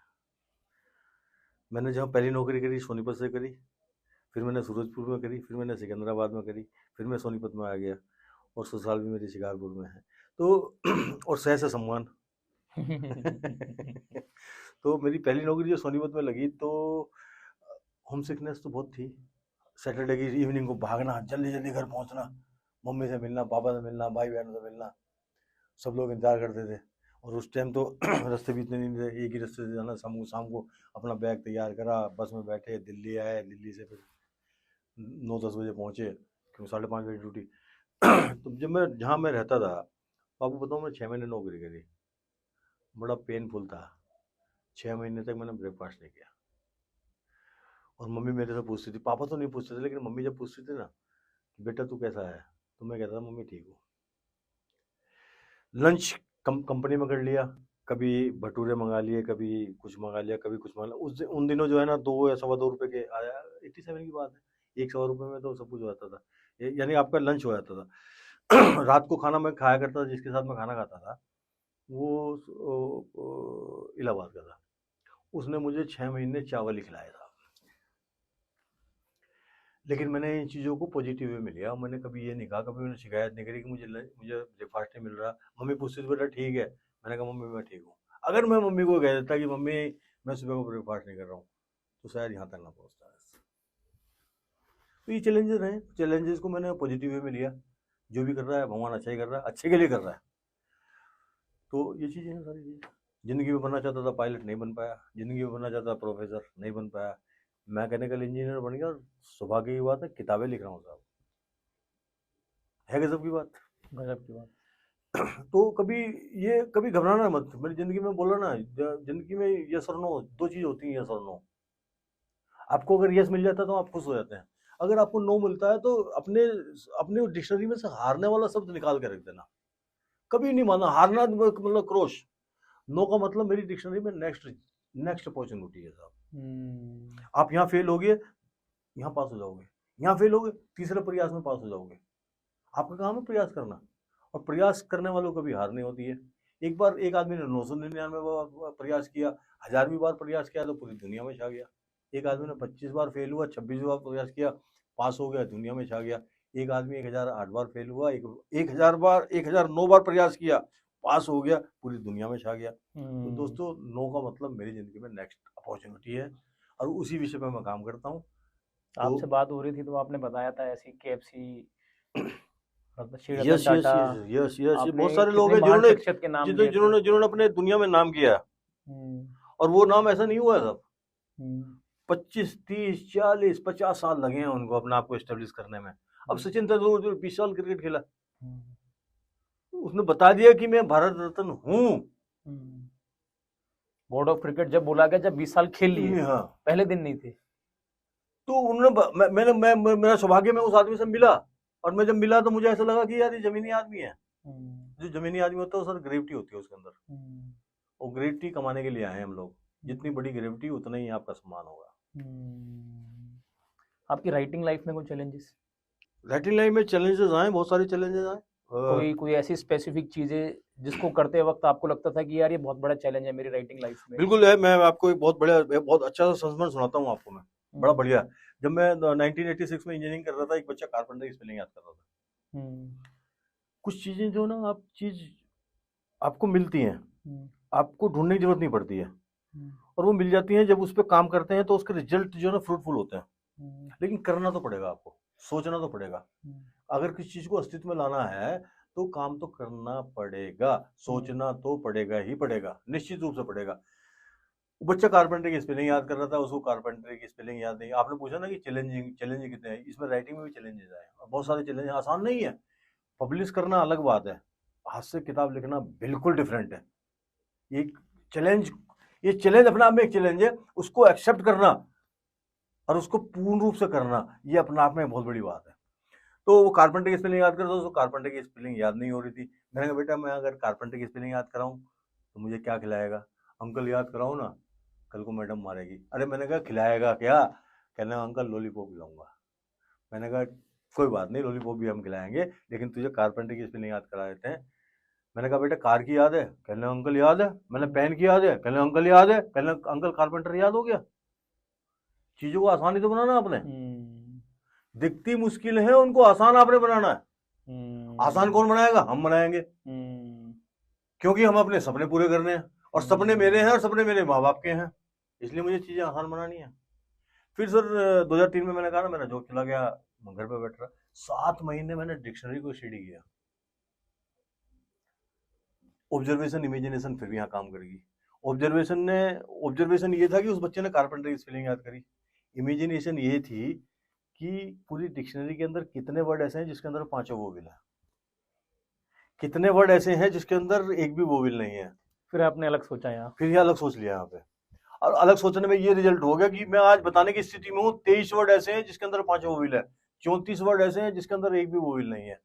और हम तो उस देश में पैदा हुए हैं जहाँ संस्कृत भाषा है, जिस भाषा से संस्कृत इंग्लिश भाषा में शब्द लिए गए हैं, जैसे अहम आई, वयम वी, यूयम यू, तरु ट्री, दायित्व डिवोटी, चर्म धर्म, नीतिचर टीचर, पोत बोट। एक दुर्भाग्य भी है, अगर बच्चों से कहो पोत, वो नहीं पता उनको, लेकिन पोत की जगह लिख दो बोट, अरे मुझे याद। तरु लिख दो, वो पता नहीं तरु क्या होता है क्योंकि संस्कृत का वर्ड है। और ट्री लिख दो, सर याद है। तो ये थोड़ा सा कहीं ना कहीं लगता है। तो मैं तो उस देश में पैदा हुआ हूँ जहाँ संस्कृत भाषा हमारी, हम तो बड़े गर्वशाली हैं कि हमने वो चीजें हमने पूरी दुनिया को दी हैं। तो ये चीजें, तो मैं बच्चों को ये बोलता हूँ कि भाई ऐसा है कि चैलेंजेस आते हैं, उनको एक्सेप्ट करना सीखो, उनको उनके अंजाम तक पहुंचाने की कोशिश करो। चीजें दिखती मुश्किल होती नहीं है, उनको आसान बनाओ अगर सपने पूरे करने हैं तो। डेली लाइफ में राइटिंग और पर्सनल कमिटमेंट के बीच में आप कैसे बैलेंस मेंटेन करते हैं? राइटिंग और डेली लाइफ एक्चुअली में क्या है कि चैलेंजेस आपको, जब आप उठते हो ना तो नए नए चैलेंजेस आपको मिलने शुरू हो जाते हैं। उन चैलेंजेस को पूरा करना और अपनी सोच के साथ उन चैलेंज को एक्सेप्ट करके उसको चैलेंज को देखो एक्सेप्ट तो करना पड़ेगा। ये जिंदगी है और जिंदगी का काम है चलना। और अगर सकारात्मक सोच के साथ चलोगे, आज मुझे पता है कि 58 साल मैं एक अपनी ज़िंदगी को जी रहा हूँ। अगर मैंने उस ज़िंदगी को प्लान करके जीना शुरू कर दिया तो मैं एक निश्चित समय के बाद अपनी ज़िंदगी को एंजॉय करूँगा। अगर मैंने ज़िंदगी को प्लान नहीं करा, एक निश्चित समय के बाद मुझे जो ज़िंदगी है ना भारी लगनी शुरू हो जाएगी। तो मेरा कहने का मतलब है जो चैलेंजेस हैं उनको एक्सेप्ट करना सीखो और अपनी सकारात्मक सोच को उन चैलेंजेस को, जो चैलेंजेस हैं उनको स्वीकार करो और उनको अपनी सोच से उनको उन चैलेंज को एक्सेप्ट करके उनको उन चैलेंज को अपने अंजाम तक पहुंचाने की कोशिश करो। और चैलेंजेस आएंगे हर जगह, आप चाहे राइटिंग की बात हो, चाहे वो किसी चीज़ की भी बात हो, आप किसी भी प्रोफेशन में हो, आप कंस्ट्रक्शन में हो, एक्टिंग में हो, राइटिंग में हो, या आप पेंटिंग या कुछ बनाना है, तो ये जो लर्निंग है ना, ये जो हमेशा लर्निंग प्रोसेस है। और जो लर्न करेगा वो अर्न करेगा, LEARN। अगर लर्न में से एल हटा दोगे तो अर्न हो जाएगा। जो लर्न करेगा वो अर्न करेगा। तो मैं ये बताऊँ कि ये जो है ना लर्निंग प्रोसेस है, दो चीज़ हैं, रखा हुआ लोहा और ठहरा हुआ पानी, किसी काम का नहीं है। एक में बदबू आनी शुरू हो जाएगी, एक में जंग लग जाएगा। तो दोस्तों इसको सकारात्मक सोच के साथ आगे लेके चलो और जिंदगी बेहतरीन हो जाएगी। बट राइटिंग में चैलेंज और भी है, वो है शायद अर्निंग। यहाँ पे आपको बिल्कुल एग्जैक्टली आपने आपको बिल्कुल यहाँ पे एक्कोलेट्स मिलेंगे, रिकॉग्निशन मिलेगी, लेकिन पैसा हाँ शायद उतना नहीं मिलेगा। इस इतने बड़े चैलेंज को आप, इसके बारे में क्या बताना चाहेंगे? बिल्कुल बिल्कुल। ये जब मेरी किताब छप के आई थी तो मुझे नहीं पता था कि मार्केटिंग, व्हाट इज मार्केटिंग। मैंने प्रकाशक से बोल दिया, मैंने कहा चिंता करो यार, मैं भेज दूँ किताब। लेकिन जब मेरे सामने चीजें आई तो मुझे लगा कि नहीं यार, बड़ा कड़ा काम है। किताब लिखना, पब्लिश कराना एक अलग बात है, मार्केटिंग करना एक अलग बात है। और आज मार्केटिंग मेरे ख्याल से आपके अगर 10,000 रुपये में किताब छप रही है तो 1 लाख रुपए की मार्केटिंग पड़ी हुई है आपके पास। जितनी मार्केटिंग करोगे जो दिखता है वो बिकता है सब मार्केट में। अगर आपके काम में दम है, अगर 5 किताब बिक गई और आपने 10 लोग आपके कहें कि हाँ वाकई में दम है, बिकनी शुरू हो जाएगी। मार्केटिंग बहुत ज़रूरी है। और कहीं ना कहीं हम किताबों में, आज का दौर क्या, आज से 20 साल पहले की और आज की अगर बात करो, एक किताब छापने वाला जो किताब छपवाने जाता था तो वो बाई द वे मान लिया मथुरा से कोई आदमी है और वो किताब छपवाने जा रहा है तो कहाँ आएगा सर? एक प्रकाशक को ढूंढेगा। प्रकाशक को ढूंढने के बाद वो क्या करेगा? उसको अपनी हाथ की लिखी हुई मैन्युस्क्रिप्ट उसको देगा। टेलीफोन थे नहीं, 20-25 साल पहले। पत्राचार से व्यवहार करेगा, 15 दिन में वो कह रहा है सर आपकी मैन्युस्क्रिप्ट हमारे काम की नहीं है, हम नहीं करते। वो फिर महीने भर बाद पहले गया था, फिर महीने भर बाद जाएगा, तो क्या होगा सर, उसमें टाइम लगेगा। आज के दौर में क्या है सर, टेलीफोन पे बात करी, मैन्युस्क्रिप्ट आपने पीडीएफ फुल में उसको भेज दी, या तो वो एक्सेप्ट करेगा या वो रिजेक्ट करेगा। तो आज के दौर में किताब पब्लिश कराना बहुत आसान हो गया है। लेकिन आपकी राइटिंग में अगर दम है तो सर फिर रॉयल्टी मिलेगी मिलेगी, अगर दम नहीं है तो फिर रॉयल्टी मिलेगी नहीं। तो लेकिन कहीं ना कहीं हम पीछे हैं। बड़ा दुर्भाग्य है कि जब रविन्द्रनाथ टैगोर जी ने गीतांजलि लिखी थी तो उसको इंग्लिश में ट्रांसलेट करना पड़ा था, जब भी उनको नोबेल प्राइज मिला था। बेस्ट सेलर इंग्लिश की आसान है, हिंदी की बेस्ट सेलर होना बड़ा मुश्किल काम है। प्रेमचंद को मैं बहुत पसंद करता हूँ, क्या प्रेमचंद को नोबेल प्राइज नहीं मिलना चाहिए था? क्या उनकी लेखनी में इतना दम नहीं है? लेकिन दुर्भाग्य कि उन्होंने जो लेखनी लिखी वो हिंदी में लिखी। तो ये चीज़ें हैं, बहुत सारी चीज़ें हैं जिस पे हम बहस कर सकते हैं, लेकिन विषय बहुत बड़ा है, उस पर आने वाले समय में बात करेंगे जब मौका मिलेगा। स्टिल सर, जैसे आप अपनी इसको मैनेज करने के लिए आप कुछ और भी इन्वेस्टमेंट करते हैं कहीं और भी? आज की डेट में आपके पास सोशल मीडिया है। देखो भाई, मध्यवर्गीय के परिवार से हैं, किताब छप गई ये एक बड़ी आपने खुशी की बात है, लेकिन किताब बिक रही नहीं बिक रही ये अलग बात है। तो ठीक है, बिक भी रही है, नहीं भी बिक रही है, बिक भी रही है, बिक भी, लेकिन मैं समय समय पे सोशल मीडिया का इस्तेमाल करता हूँ और उसके मुझे रिजल्ट जो है ना बड़े फलदायी मिलते हैं, निश्चित रूप से मिलते हैं। लोग आप पूछते भी हैं, बहुत सारे लोगों ने किताबें खरीदी भी हैं, बहुत सारे लोगों ने ये भी कहा है कि अपने दोस्तों को गिफ्ट भी किए हैं, पता लग जाता है मुझे जो मेरे पास मैसेज वगैरह आते हैं। कुछ लोग कहते हैं सर आपके थॉट्स जो है ना हम अपने इंस्टाग्राम पर हैंडल पर डालना चाहते हैं, आपने अच्छे थॉट्स लिखे हैं, या फेसबुक पर डालना चाहते हैं, या कहीं भी डालना चाहते हैं, या शेयर करना चाहते हैं, या ऑडियो वीडियो में बनाना चाहते हैं। तो बहुत सारे लोगों को फ़ोन भी आते हैं, बात भी करते हैं, लिखते भी हैं। तो ये भी मेरे लिए बड़ी सौभाग्य की बात है कि लोग उन थॉट्स को अपनी लाइफ में यूज़ कर रहे हैं। आप आने वाले राइटर्स को क्या सजेशन देना चाहेंगे ताकि वो जो अपनी राइटिंग्स करते हैं उसके थ्रू अच्छी अर्निंग कर पाएँ और अपनी लाइफ को सस्टेन कर पाएँ? देखो दोस्तों, मैं एक बोलना चाहूँगा, अच्छे राइटर्स के लिए बोलना चाहूँगा, कभी कॉपी पेस्ट मत करें। एंथोलॉजी बन रही है, कुछ नहीं कर रहे, वो एडिट नहीं कर रहे, जैसा मैंने भेजा कॉपी पेस्ट करा। वो आप जो लिटरेचर को कहीं ना कहीं खतरनाक पोजीशन में लेके जा रहे हैं। दूसरा, अगर आपको बहुत ही अच्छा राइटर बनना है, पहले तो अपना फोकस रख रहे हैं। और आपने एक बात कही मेरे से, शब्दावली का मजबूत होना बहुत ज़रूरी है। आपकी अगर शब्दावली मजबूत है, आप फ्लुएंटली इंग्लिश बोल सकते हैं।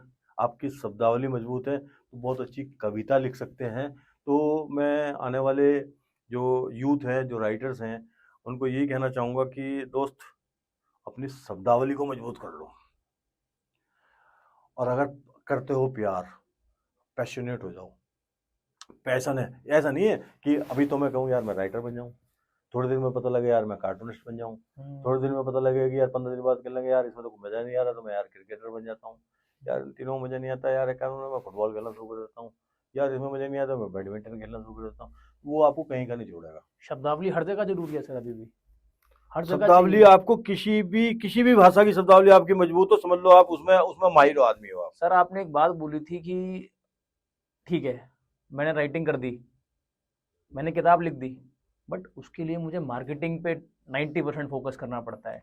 ऐसे ही आप क्रिकेटर बन गए, लेकिन बनने के बाद जब आप किसी प्लेटफॉर्म पे खड़े हो गए, अगर आप बोलना ही नहीं जानते हो तो आपकी क्या इज्जत है?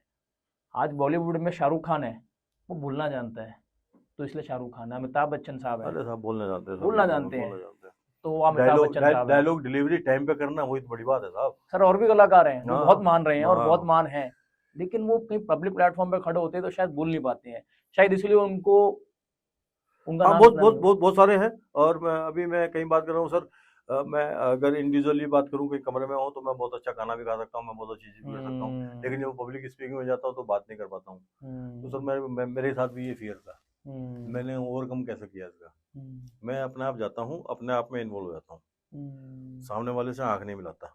जहां तुमने सामने वाले से आंख मिलाई, आपके शब्द कमजोर हो जाएंगे, आपके शब्द कमजोर हो जाएंगे। बुलाने की जरूरत नहीं है। क्या जरूरत है? किसी से बात कर, आपसे आंख से आप देखते रहो, बस चारों तरफ देखते जैसे रहो, आप कंफर्टेबल हो। जैसे कंफर्टेबल हो। जो आपने बोलना है ऐसा बोलो कि जो समाज के लिए फ्रूटफुल हो, जो समाज के लिए बढ़िया संदेश जाने वाला हो, वो शब्द बोलो। कम बोलो लेकिन बढ़िया बोलो। तो मैं भी इस चीज से, मुझे जगह जगह बोलने के लिए, तो मैं कभी नहीं जाता, मैं कभी किसी से आंख नहीं मिलाता। जहाँ किसी मल्ले मल्ले में तुम्हारे साथ आंख मिला ली, वहीं गड़बड़ है। मैं शब्द ही भूल जाऊंगा, मैं तुम्हारी आंख में झांकता रहूंगा, बस देखते रहूंगा और गड़बड़ हो जाएगी सारी। ऊपर और ऐसे ऐसे घूमते रहो, ऐसे देखते रहो, अपने शब्द बोलते रहो, बस आपका फियर खत्म हो जाएगा। बट कहीं ना कहीं समाज में इसको इस तरीके से भी देखा जाता है, अगर आप आंख में आंख मिला के बात नहीं कर रहे तो शायद आप अंडर कॉन्फिडेंट हैं। बात सही है आपकी। आप अंडर कॉन्फिडेंट, और कॉन्फिडेंट में क्या होता है, जब आप जो कुछ शब्द बोल रहे हैं, जब तालियां बजनी शुरू हो जाती हैं, तो आप कॉन्फिडेंट हैं दोस्त। जो वहाँ बात पे कन्वे कर रहे हैं उस पर दम होना चाहिए। दम होना चाहिए। आपने अगर तो कुछ बोल दिया और वो तालियां बज गई, तो इसका मतलब आप आंख तो जब भी नहीं मिला रहे हो, लेकिन तालियां बज रही हैं, तो इसका मतलब कहीं ना कहीं कॉन्फिडेंट है, आपके शब्दों में बजाना है। तो ये जरूरी है। आंखों आंख तो कम से कम अपने आप से तो आंख साम मिला ही रहा हूँ ना मैं। ठीक बात है, ठीक बात है। राइटिंग तो सर हमने मान लिया आपका पैशन है हर तरीके से, और आज के टाइम पे आपका प्रोफेशन भी है हर तरीके से। इसके अलावा आप क्या क्या इंटरेस्ट रखते हैं, क्या और चीजें हैं जिनको आप परस्यू करते हैं अपनी रियल बिल्कुल लाइफ बिल्कुल। में? मैं तो एक्चुअली में क्या है, भाई मैथमेटिक्स मेरा पहला प्रेम है, और क्रिकेट तो Great, मेरा sir. दूसरा प्रेम है। क्या बात है सर। सर एक कलेक्शन को भी आप, कलेक्शन, हाँ कलेक्शन मेरा मैंने एक्चुअली में क्या सुना है, है मैं उसके थोड़ा सा बारे में मैं बताता हूँ। मैंने कहा मैथमेटिक्स पहला प्रेम, क्रिकेट दूसरा प्रेम, भाई परिवार भी तो है। परिवार के सभी प्रेम बहुत करना जरूरी है। वो उसमें परिवार में सब लोग आ गए, मम्मी पापा वो आ गए, अपनी फैमिली भी आ गए, अपने भाई बहन सब आ गए, ठीक है ना। उसके बाद मेरा कलेक्शन है, कलेक्शन भी मैं करता हूँ। कलेक्शन में मेरे पास ऑटोग्राफ का कलेक्शन है, अच्छा। और इतना बढ़िया ऑटोग्राफ का कलेक्शन है, लाजवाब, जिसमें मेरे पास आपने जिक्र भी किया था अभी कुछ देर पहले कि आपने बहुत महान शख्सियत की, कपिल देव जी के ऑटोग्राफ हैं, सचिन तेंदुलकर के ऑटोग्राफ हैं, अमिताभ जी के ऑटोग्राफ हैं। तो इन लोगों के वो 1983 की वर्ल्ड कप जो इंडियन क्रिकेट टीम है, 1983 की जो वर्ल्ड कप की टीम है, उसके भी ऑटोग्राफ है। और ये तो विनिंग टीम के ऑटोग्राफ है, लूजिंग टीम वेस्ट इंडीज की टीम के भी ऑटोग्राफ है। क्या ये बड़ा मायने रखती है। और मैं इस पॉडकास्ट के माध्यम से कहना चाहता हूँ, शायद किसी के पास हो, शायद किसी के पास हो। और उसके अलावा मेरे को किताबें तो हैं ही मेरे पास स्टैम्प्स का बहुत बढ़िया कलेक्शन है। मेरे पास इंडियन करेंसी, एब्रोड करेंसीज का भी बहुत बढ़िया कलेक्शन है। और कभी आप मैंने आइए तो मैं दिखाता हूँ आपको मजा आने वाला है। कुछ वीडियोस में आपको भेजूंगा। सर मैं आपसे इतना इंस्पायर हुआ हूँ कि इस पॉडकास्ट के खत्म होते के साथ ही मैं आपका एक ऑटोग्राफ लेना चाहूंगा। अरे क्या बात सर, ये मेरा सौभाग्य होगा सर। अरे सर, ये शौक कैसे शुरू हुआ कलेक्शन का? It's a long back story of 1982. My father's posting in Chomua near Mathura. Where I lived, there was a bank, Syndicate Bank. In the evening on Saturday, he was moving towards his house, and we are standing at our gate. He came and asked, "What are you doing, Piyush?" I said, "Nothing." यार खाली तुम दोनों भाई बहन मैं देखता हूँ खाली नकर बजाने में घूमते रहते हो, कुछ करते करते नहीं हो। मैंने कहा जी सर, हाँ बताओ क्या करना है। कहने लगा मंडे को आना मेरे पास। मैंने कहा सर ठीक है, मंडे को आते हैं। अब वो बता के नहीं गए, उनका नाम राजदूत मोटरसाइकिल पे आते थे और चौधरी उनका नाम था।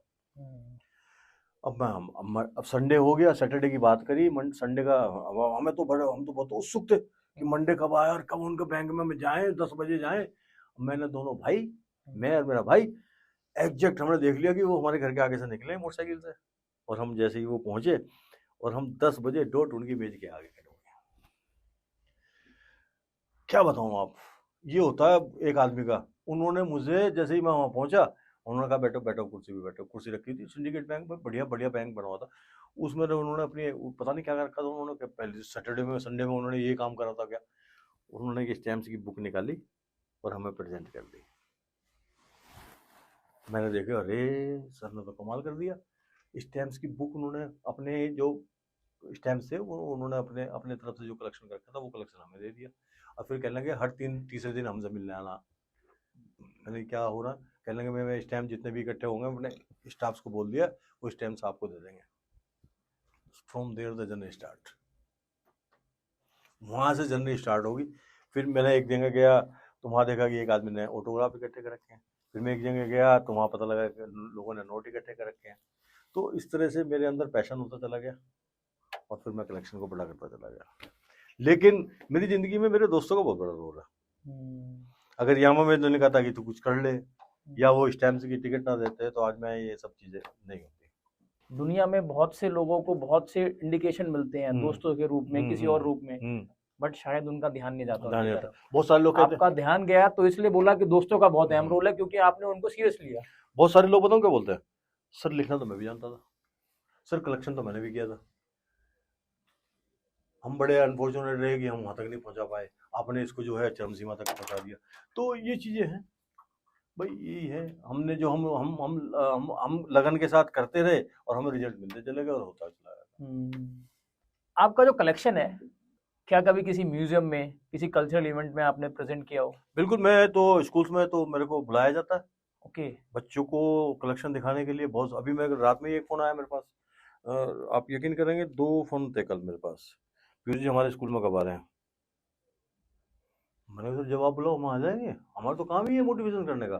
सर एक स्कूल पर रात को 10:30 बजे फ़ोन था कि पीयूष जी वो एग्जीबिशन लगानी है हमारे स्कूल में, भाई गाड़ी भेज दो, सामान लेके आ जाऊंगा, बच्चों को दिखाऊंगा, ये कलेक्शन है। और ये कलेक्शन मेरे द्वारा हुआ है, ये कलेक्शन 140 करोड़ आदमियों का है, ये पूरे हिंदुस्तान का कलेक्शन है। इसको देखने का हक सबको है। सबको हक अधिकार है। मैं तुमसे पैसे नहीं मांग रहा देखने के, लोग अब पैसे मांग रहे हैं, मैं तो फ्री में दिखा रहा हूँ यार, आ जाओ देख लो, मोहब्बत ले लो और मोहब्बत दे दो यार, हम तो यही चाहते हैं। क्या बात। आपके दिल के करीब सबसे बेहद कलेक्शन कौन सी है? सबसे बेहतरीन कलेक्शन मेरा साहब, मैं क्या आपको बोलूं, कलेक्शन तो सारे मेरे से कई बहुत सारे लोगों ने पूछा कि सर ये फोटोग्राफ कितने में दोगे। अच्छा। भागवत गीता आपने सर लिख दी, एक भागवत गीता के लिए एक मैंने जब 2012 में भागवत गीता देखने के बाद, एक इंजीनियर थे 1978 के, रुड़की से हरिद्वार से आए थे, पीयूष यार ये भागवत गीता कितने में देगा? मैंने कहा सर 10 लाख में भी नहीं दूंगा। कहने क्यों? मैंने कहा ये कलेक्शन मैंने अपनी औलाद की तरह पाला है और औलाद कभी बेची नहीं जाती। क्या खुश हो गया था वो, गले मिल के गया। तो सर ये 140 करोड़ का कलेक्शन है, ये कलेक्शन किसी म्यूजियम में जाएगा। और मैं इस पॉडकास्ट के माध्यम से यहाँ कह रहा हूँ आपसे, भारत सरकार को मैं, भारत सरकार अगर कहे कि पीयूष ये कलेक्शन हम म्यूजियम में रखने वाले हैं तो मैं सहर्ष देने के लिए तैयार हूँ। सबसे दिल के करीब तो सर भागवत गीता है। नोट के कलेक्शन सर, कितने प्रकार के नोट, कौन से कंट्रीज के? सर 126 कंट्री के नोट है। Seriously I am serious. और सर पेन का कलेक्शन है मेरे पास, 3000 पेन का कलेक्शन है मेरे पास। 3000 पेन का कलेक्शन सर टू पैशनेट मैं कि जब यामा में नौकरी करता, जब मेरी शादी नहीं हुई थी तो मैं डेली एक नया पेन लगा के जाता था। 3 साल तक मैं एक नया पेन लगा के गया। जिम्मेदारी बढ़ती चली गई, बच्चे हो गए तो शौक को थोड़ा सा मैंने सेकेंडरी हो गया। तो लोग ऑब्जर्व भी करते होंगे जहाँ पे आप जाते थे कि डेली पेन बदलता है? हाँ सर, कईयों ने टोका भी होगा। टोका भी है। मेरे स्टेशनरी वाले 3-4 दोस्त थे, वो उनको पता था, वो कहते थे कि पीयूष नया पेन आया ले जा। मैं उनकी दुकान पर जाता था, पेन लेके आता था और अपनी जेब में लगा के जाता था अगले दिन, चाहे कितने का ही पेन हो। सर जो सबसे महंगा पेन है मेरे पास 1987 में या 1987 के बाद का मुझे याद नहीं है, मैं एक पेन पार्कर का लाया था, उस दिन वो 1800 रुपये का था। 87 में? और आज भी रखा हुआ है। मकान आ जाते थे उस टाइम पे लोगों के। सर मैंने कहा ना कि मेरा स्टाइपेंड था 1200 रुपये का और मैंने 6 महीने पैसे इकट्ठे करे थे उस पेन को लाने के लिए। और एक अखबार में उसकी कटिंग कटी थी, आई थी कि ये पार्कर का पेन है और ये गोल्ड का पेन है। मैं उस कटिंग को काट करके 6 महीने अपनी जेब में रखे और मैं उस पर नीचे लिखा हुआ था कि गाजियाबाद में इस दुकान पे पेन मिलेगा। मैं उस दुकान पर गया, पहले तो मेरी शक्ल देखते थे, दोस्तों जब मैंने कहा कि मुझे ये पेन चाहिए तो 2 कप तो उन्होंने कॉफ़ी पिलाई था मेरे को अंदर अपने काउंटर में बिठाया ऊपर आकर के, और फिर मैंने घर का एड्रेस लिया और लैंडलाइन पे मैंने कहा था एड्रेस लेने के बाद घर अपना नंबर बताओ, मैंने नंबर बता दिया। हो सकता है मेरे को फोन पता नहीं कि फोन कराने करा, हो सकता है उसने मेरी मम्मी को फोन कराओ कि पैसे चोरी करके लिए आया है कल को पता लगे तो फिर वापसी लेना ना आ जाए तो ये भी था। तो ये रहा है, मजेदार किस्सा रहा है ये वाला। पेन का भी शौक रहा है, मैंने करा, लेकिन अब थोड़ा सा पीछे आ गया, बहुत सारी क्रेजी जिम्मेदारियां। स्टोरीज हैं सर, पैशन है सर, पैशन। पैसा ने सर एक चीज की मैच्योरिटी होती है सर, कितना ही खर्च कर लो आप। अब आते हैं आपके मैथमेटिक्स के प्रेम पे, ये रुचि कहाँ से बढ़ी? सर ये रुचि बचपन से ही है, खाना मत खिलाओ, मैथ के क्वेश्चन करवा लो बस। सर मैं कॉपी पेंसिल लेके बैठा रहता था, और पाइथागोरस थ्योरम थी ना, उसमें मैं बड़ा काम करने की कोशिश करता था, मैं ढूंढता रहता था कुछ ना कुछ मिलेगा, और मुझे मिल गया। फिर मैंने फैक्टोरियल फंक्शन पर काम किया, फैक्टोरियल फंक्शन पे काम करा, और वो भी अचानक हो गया, और उस पर जब मैंने काम करने की कोशिश करी तो सर मैं फेल हो गया। फेल कैसे हुआ? मुझे लगने लगा 2 की घात पावर 2 की घात 15 टू दी पावर 15। सर 2 दूनी 4 दूनी 8 दूनी 16 दूनी 32 दूनी 64 128 256, उसके बाद क्या करोगे सर? गुना करोगे। अभी तो 5 तक ही हुआ है, और 2 की घात 15 है। सर कैलकुलेटर था नहीं, कंप्यूटर था नहीं, मोबाइल थे नहीं, लेकिन कहा ना कि पैशन था साला। 2 की घात पावर 15 को मैंने, पुराने कैलेंडर नहीं होते सर, उन कैलेंडरों को इकट्ठा किया, 2 की घात 15 को मैंने फिर गुना किया, उस संख्या में से 2 की घात 14 को घटाया, फिर ये पता लगाया कि फैक्टोरियल फंक्शन में, कि फैक्टोरियल फंक्शन बेसिकली है क्या, और कहाँ से ये कंसेप्ट निकल के आया। आप एक बात और बोलते हैं कि मैथमेटिक्स और चेस। बिल्कुल, मेरे से बहुत सारे बच्चे पूछते हैं कि जो है मैथमेटिक्स जो है सर, मैं बहुत मैथमेटिक्स में कमज़ोर हूँ, क्या है, क्या ऐसे होगा? मैं उसे ये बोलता हूँ कि भाई अगर मैथमेटिक्स में हो ना परिपक्व, उसको अगर तुम्हें सीखना है, कुछ करना है, एक तो प्रैक्टिस करो, और चीज़ों से घबराओ मत ही नहीं। जितना घबराओगे वो तुम्हारे ऊपर हावी हो जाएंगी, तुम उनके ऊपर हावी होने की कोशिश करो, अगर बात हम पढ़ाई की करें तो। दूसरी चीज़, चेस के अंदर एक खासियत होती है, चेस अगर आप खेलते हैं तो आने वाली 2-3 चाल के बारे में सोच के रखते हैं कि ये चलेगा तो मैं ये चलूंगा, ये चलेगा तो वो चलेगा।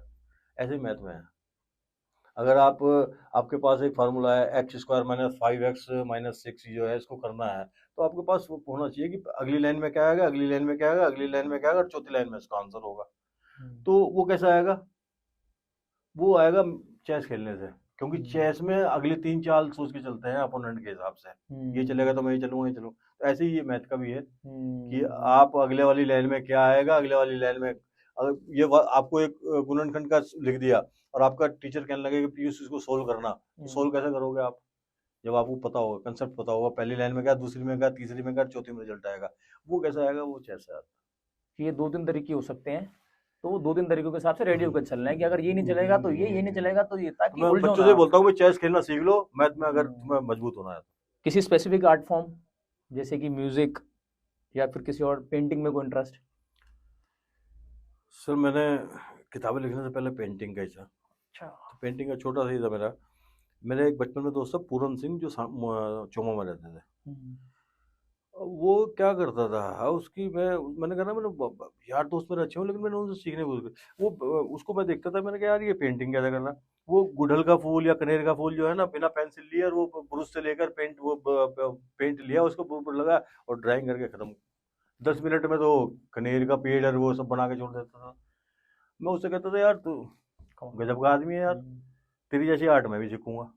तो वो दिमाग में रहा कि उसे। तो जब मेरा एक्सीडेंट से पहले मैंने वो छोटे छोटे फ्रेम बनाए, पेंटिंग हल्के सी बनाई मैंने भी, वो जो वो बनाता था वैसे मैंने उसको का, और वो पेंटिंग सर मैंने उनको फ्रेम करा करके एक दुकान पर रख दिए, और वो दुकान पर सारे बिक गए सर, और आज तक उसके पैसे नहीं मिले। लेकिन कला को लोगों ने पसंद किया, तभी वो बिक गए हैं। और एक दिन तो मुझे आज गजब तो हो आपके गया, अंदर का आर्टिस्ट तभी जाग चुका था। तो जाग चुका था। तो और मैं एक दिन, मेरे को एक लड़की मिली, सर आप पीयूष ही? मैंने कहा हाँ। सर आपकी एक पेंटिंग मैंने जो है ना उनकी दुकान से खरीदी थी। मैंने कितने की लाई थी? कहना सर उन्होंने 65 रुपए की दी थी। मैंने कहा अच्छा। मैंने कहा उन्होंने तो आज तक मुझे 5 रुपए में नहीं दिए। कोई बात नहीं, लेकिन मुझे खुशी हुई कि उसने कहा कि मैंने आपकी पेंटिंग 65 रुपए में, जब ये मैं बता रहा हूँ कम से 20-22 साल पुरानी बात बता रहा हूँ। उस टाइम पे 65 रुपए आज के कई हजार रुपए के बराबर जो भी है, छोटी सी पेंटिंग बहुत बढ़ाई, इन्होंने मैंने अपने टीवी के ऊपर रख रखी है, वो पसंद आई थी मैंने। तो मैं थोड़ा सा वो था, क्या बोलते हैं, एटमॉस्फेयर के ऊपर, वातावरण के ऊपर ज़्यादा बनाता था। आपकी कोई ट्रैवल हॉबीज भी है? नहीं सर, अच्छा। ट्रेवल हॉबी है नहीं, बच्चों के साथ अगर कहते हैं कि मथुरा वृंदावन चलना, चलो भाई, हरिद्वार जाना है, चलो भाई। ऐसा कुछ नहीं है कि मेरे को यहाँ यार नैनीताल जाना ही जाना है या ये है, ऐसा कुछ भी नहीं है। आप सर शब्दों की दुनिया में घूम रहे हो। और शब्दों की दुनिया में हूँ। इससे बड़ी कोई हॉबी नहीं हो हाँ, सकती है। हाँ, ये भी बात मान सकता हूँ कि मैं जो है ना ज़्यादा दूर जाना, एक्चुअली में क्या है कि आप मेरे से पूछोगे अगर फ़िल्म देखना है, कोई फ़िल्म देख तो 3 घंटे में बर्बाद करने की कोशिश नहीं करता। मैंने जो 3 घंटे पिक्चर देखी है तो वो बागवान देखी है साहब। अरे सर क्या मूवी है वो, जितनी उसके बार देख बाद लो उतनी कम है। उसके बाद मैंने फिर वो अक्षय कुमार की बेबी देखी साहब। हम्म, उस पिक्चर को देखने के बाद जब वो मैंने कहा यार मैं बैठा हुआ था, मैंने कहा यार ये फ़िल्म कैसी है यार, मज़ा नहीं आ रहा है, तो साला पता नहीं क्या है क्या नहीं। उसके बाद जो फ़िल्म बनी है साहब वो, एक पिक्चर बहुत पहले मैंने देखी थी शराबी साहब, अमिताभ बच्चन की। एक सीन है उसके अंदर, वो गाड़ी के अंदर से ढक्कन को ऊपर उठाता ना, पीछे से वो दिखाता है। कुछ पिक्चर के सीन ऐसे होते हैं जो दिल को, बागवान है तो दिमाग कतई बिल्कुल ऐसा कर दिया, आप तो पूछो मत ना, उसको तो पिक्चर को देखने का मन नहीं करता। मैं कितनी बार देख चुका हूँ मैंने भी सर कम से कम 40-50 बार तो लाइफ में उसको। देखी उसके उसके उसके जो डायरेक्टर हैं, उसके जो स्क्रिप्ट राइटर हैं, जो पूरी टीम को सलाम है साहब। गजब, सलाम। वो अभी एक पिक्चर आई थी, किसकी पिक्चर आई थी, मैं सर पिक्चर देखने से पहले रिव्यू लेता हूँ। हाँ, मैं अपनी बिटिया से पूछता हूँ कैसी पिक्चर है, पापा जिस जी चीज पे देखने। समय लगाने वाले हो हाँ, क्या हाँ, वो हाँ, हाँ। उस लायक है नहीं है। बिटिया से पूछता हूँ या बेटे से पूछता हूँ या दोनों बेटे से पूछता हूँ या अपनी भाई से पूछता हूँ। जब उनके रिव्यू, भांजे से पूछ लिया बेटा कैसे रिव्यू हैं, जब वो बता देंगे पापा जी मामा जी 10 में से 9 है, जब मैं 3 घंटे लगाता हूँ साहब, तो मैं देखता हूँ। मेरा ये है, लेकिन बागवान का सर जवाब नहीं था। आपको क्रिकेट में अंपायरिंग का बड़ा क्रेज रहा है। सर क्रेज रहा है, मेरे एक मित्र ने कहा कि पीयूष क्रिकेट मैच देखने चल रहे। हम जो है फिरोज शाह कोटला क्रिकेट मैच देखे, वहाँ फिरोज शाह को क्रिकेट देखने में चले गए जी। वहाँ अब कोई चौका मार दे, हमें ये नहीं पता लगे बॉल कहाँ आ रही कहाँ जा रही, कौन आउट हो गया कौन कुछ हो गया, ताली बजे तो हम भी ताली बजा दे। हमने कहा यार ये तो पैसे भी चले गए 200-250 रुपए, सुबह शाम तक ना खाने के ना पीने के। अरे लुटे पिटे से घर को आ गए, 7 टीवी भी देख लेते, तो टीवी में तो पता तो लगे कौन आउट हो कौन नहीं है। कहने लगा यार पीयूष ये तो मामला खराब सही हो गया, पहला मैच देख के आया साहब। हमने कहा यार पीयूष गोयल कुछ ऐसा काम करो जिसमें पैसे भी मिले और 22 गज की दूरी से देखें। वाह, गजब। तो संपर्क सूत्र काम आए साहब। हमने जो है लीग मैचेस में थोड़ा सा मिला, फिर मैं 2000 में एक्सीडेंट हो गया, फिर मैंने कोशिश नहीं करी। लेकिन क्रिकेट की एम्पायरिंग ने सर मुझे बहुत कुछ दिया, बहुत प्रेम दिया साहब। आज क्रिकेट की एम्पायरिंग की वजह से मैं किसी दावत में गया था, तो जो दावत में खाना खिलाने वाले थे आए सर, वो पैर छुए, भाई मैं तुम्हें पहचाना नहीं। अरे सर, अरे सर, मैंने क्या हुआ, अरे सर आपने हमें क्रिकेट खिलाया, आपने हमारे मैच में एम्पायरिंग की है। तो सर ये प्रेम बहुत बड़ा है, ये सर क्रिकेट ने मुझे बहुत कुछ दिया। सर एक बात बताऊं, मैं क्रिकेट ने इतना कुछ दिया है कि मुझे एक बार मेरी चोट लगने से मुझे बचा लिया। नहीं तो मेरी चोट लगती, मेरे साथ कुछ मिसहैपनिंग हो गई थी। उन दोनों बच्चों ने मुझे बचाया था। मैंने भाई मैं तुम्हें पहचाने के लिए, सर आपने एक बार जो है हमारे क्रिकेट मैच हुआ था उसमें आप हमारी मैच कर रही थी और हम आपको दूर से देख रहे थे और इसलिए आपकी हम हेल्प करने के लिए आए। ऐसा कुछ बड़ा इशू नहीं था।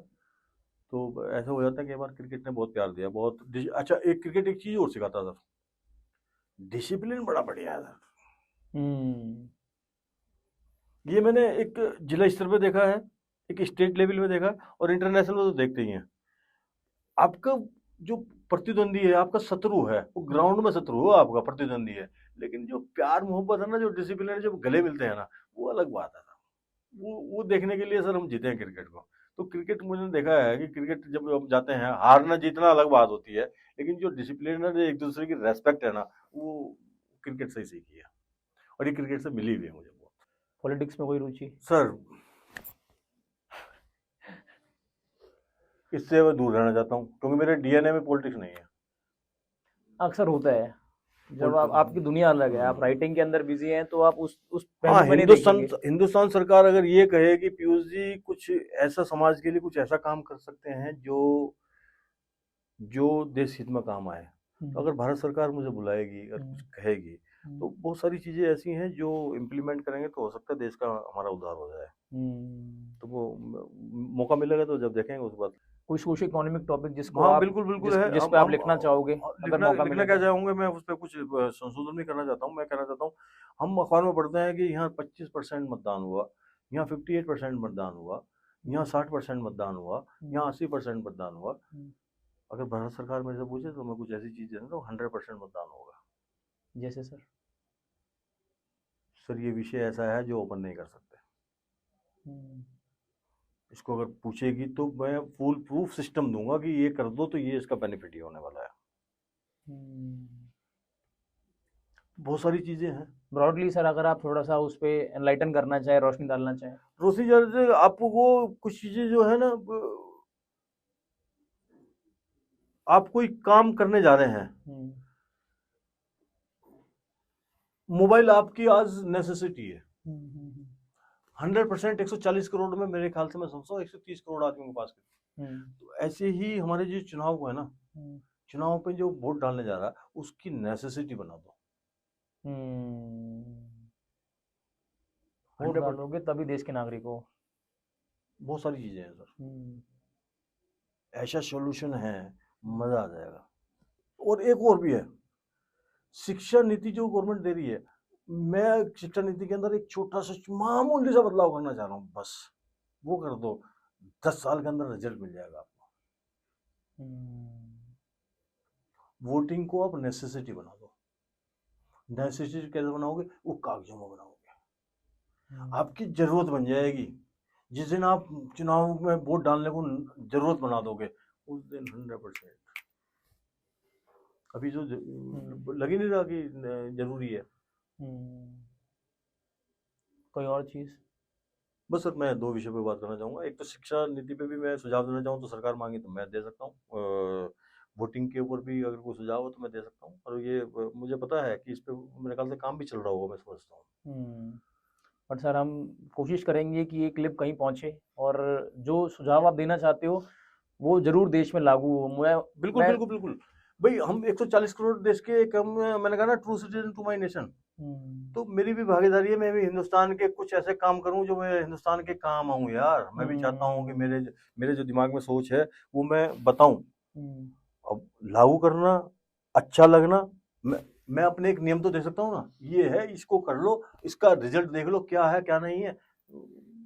अच्छा लगे तो ठीक है, नहीं लगे तो ठीक है, नहीं लगे तो मना कर दो, अच्छा लगे तो हाँ अप्लाई कर दो, बस। अभी आप किन प्रोजेक्ट्स पे काम कर रहे हैं? अभी सर मैं 2 प्रोजेक्ट हैं।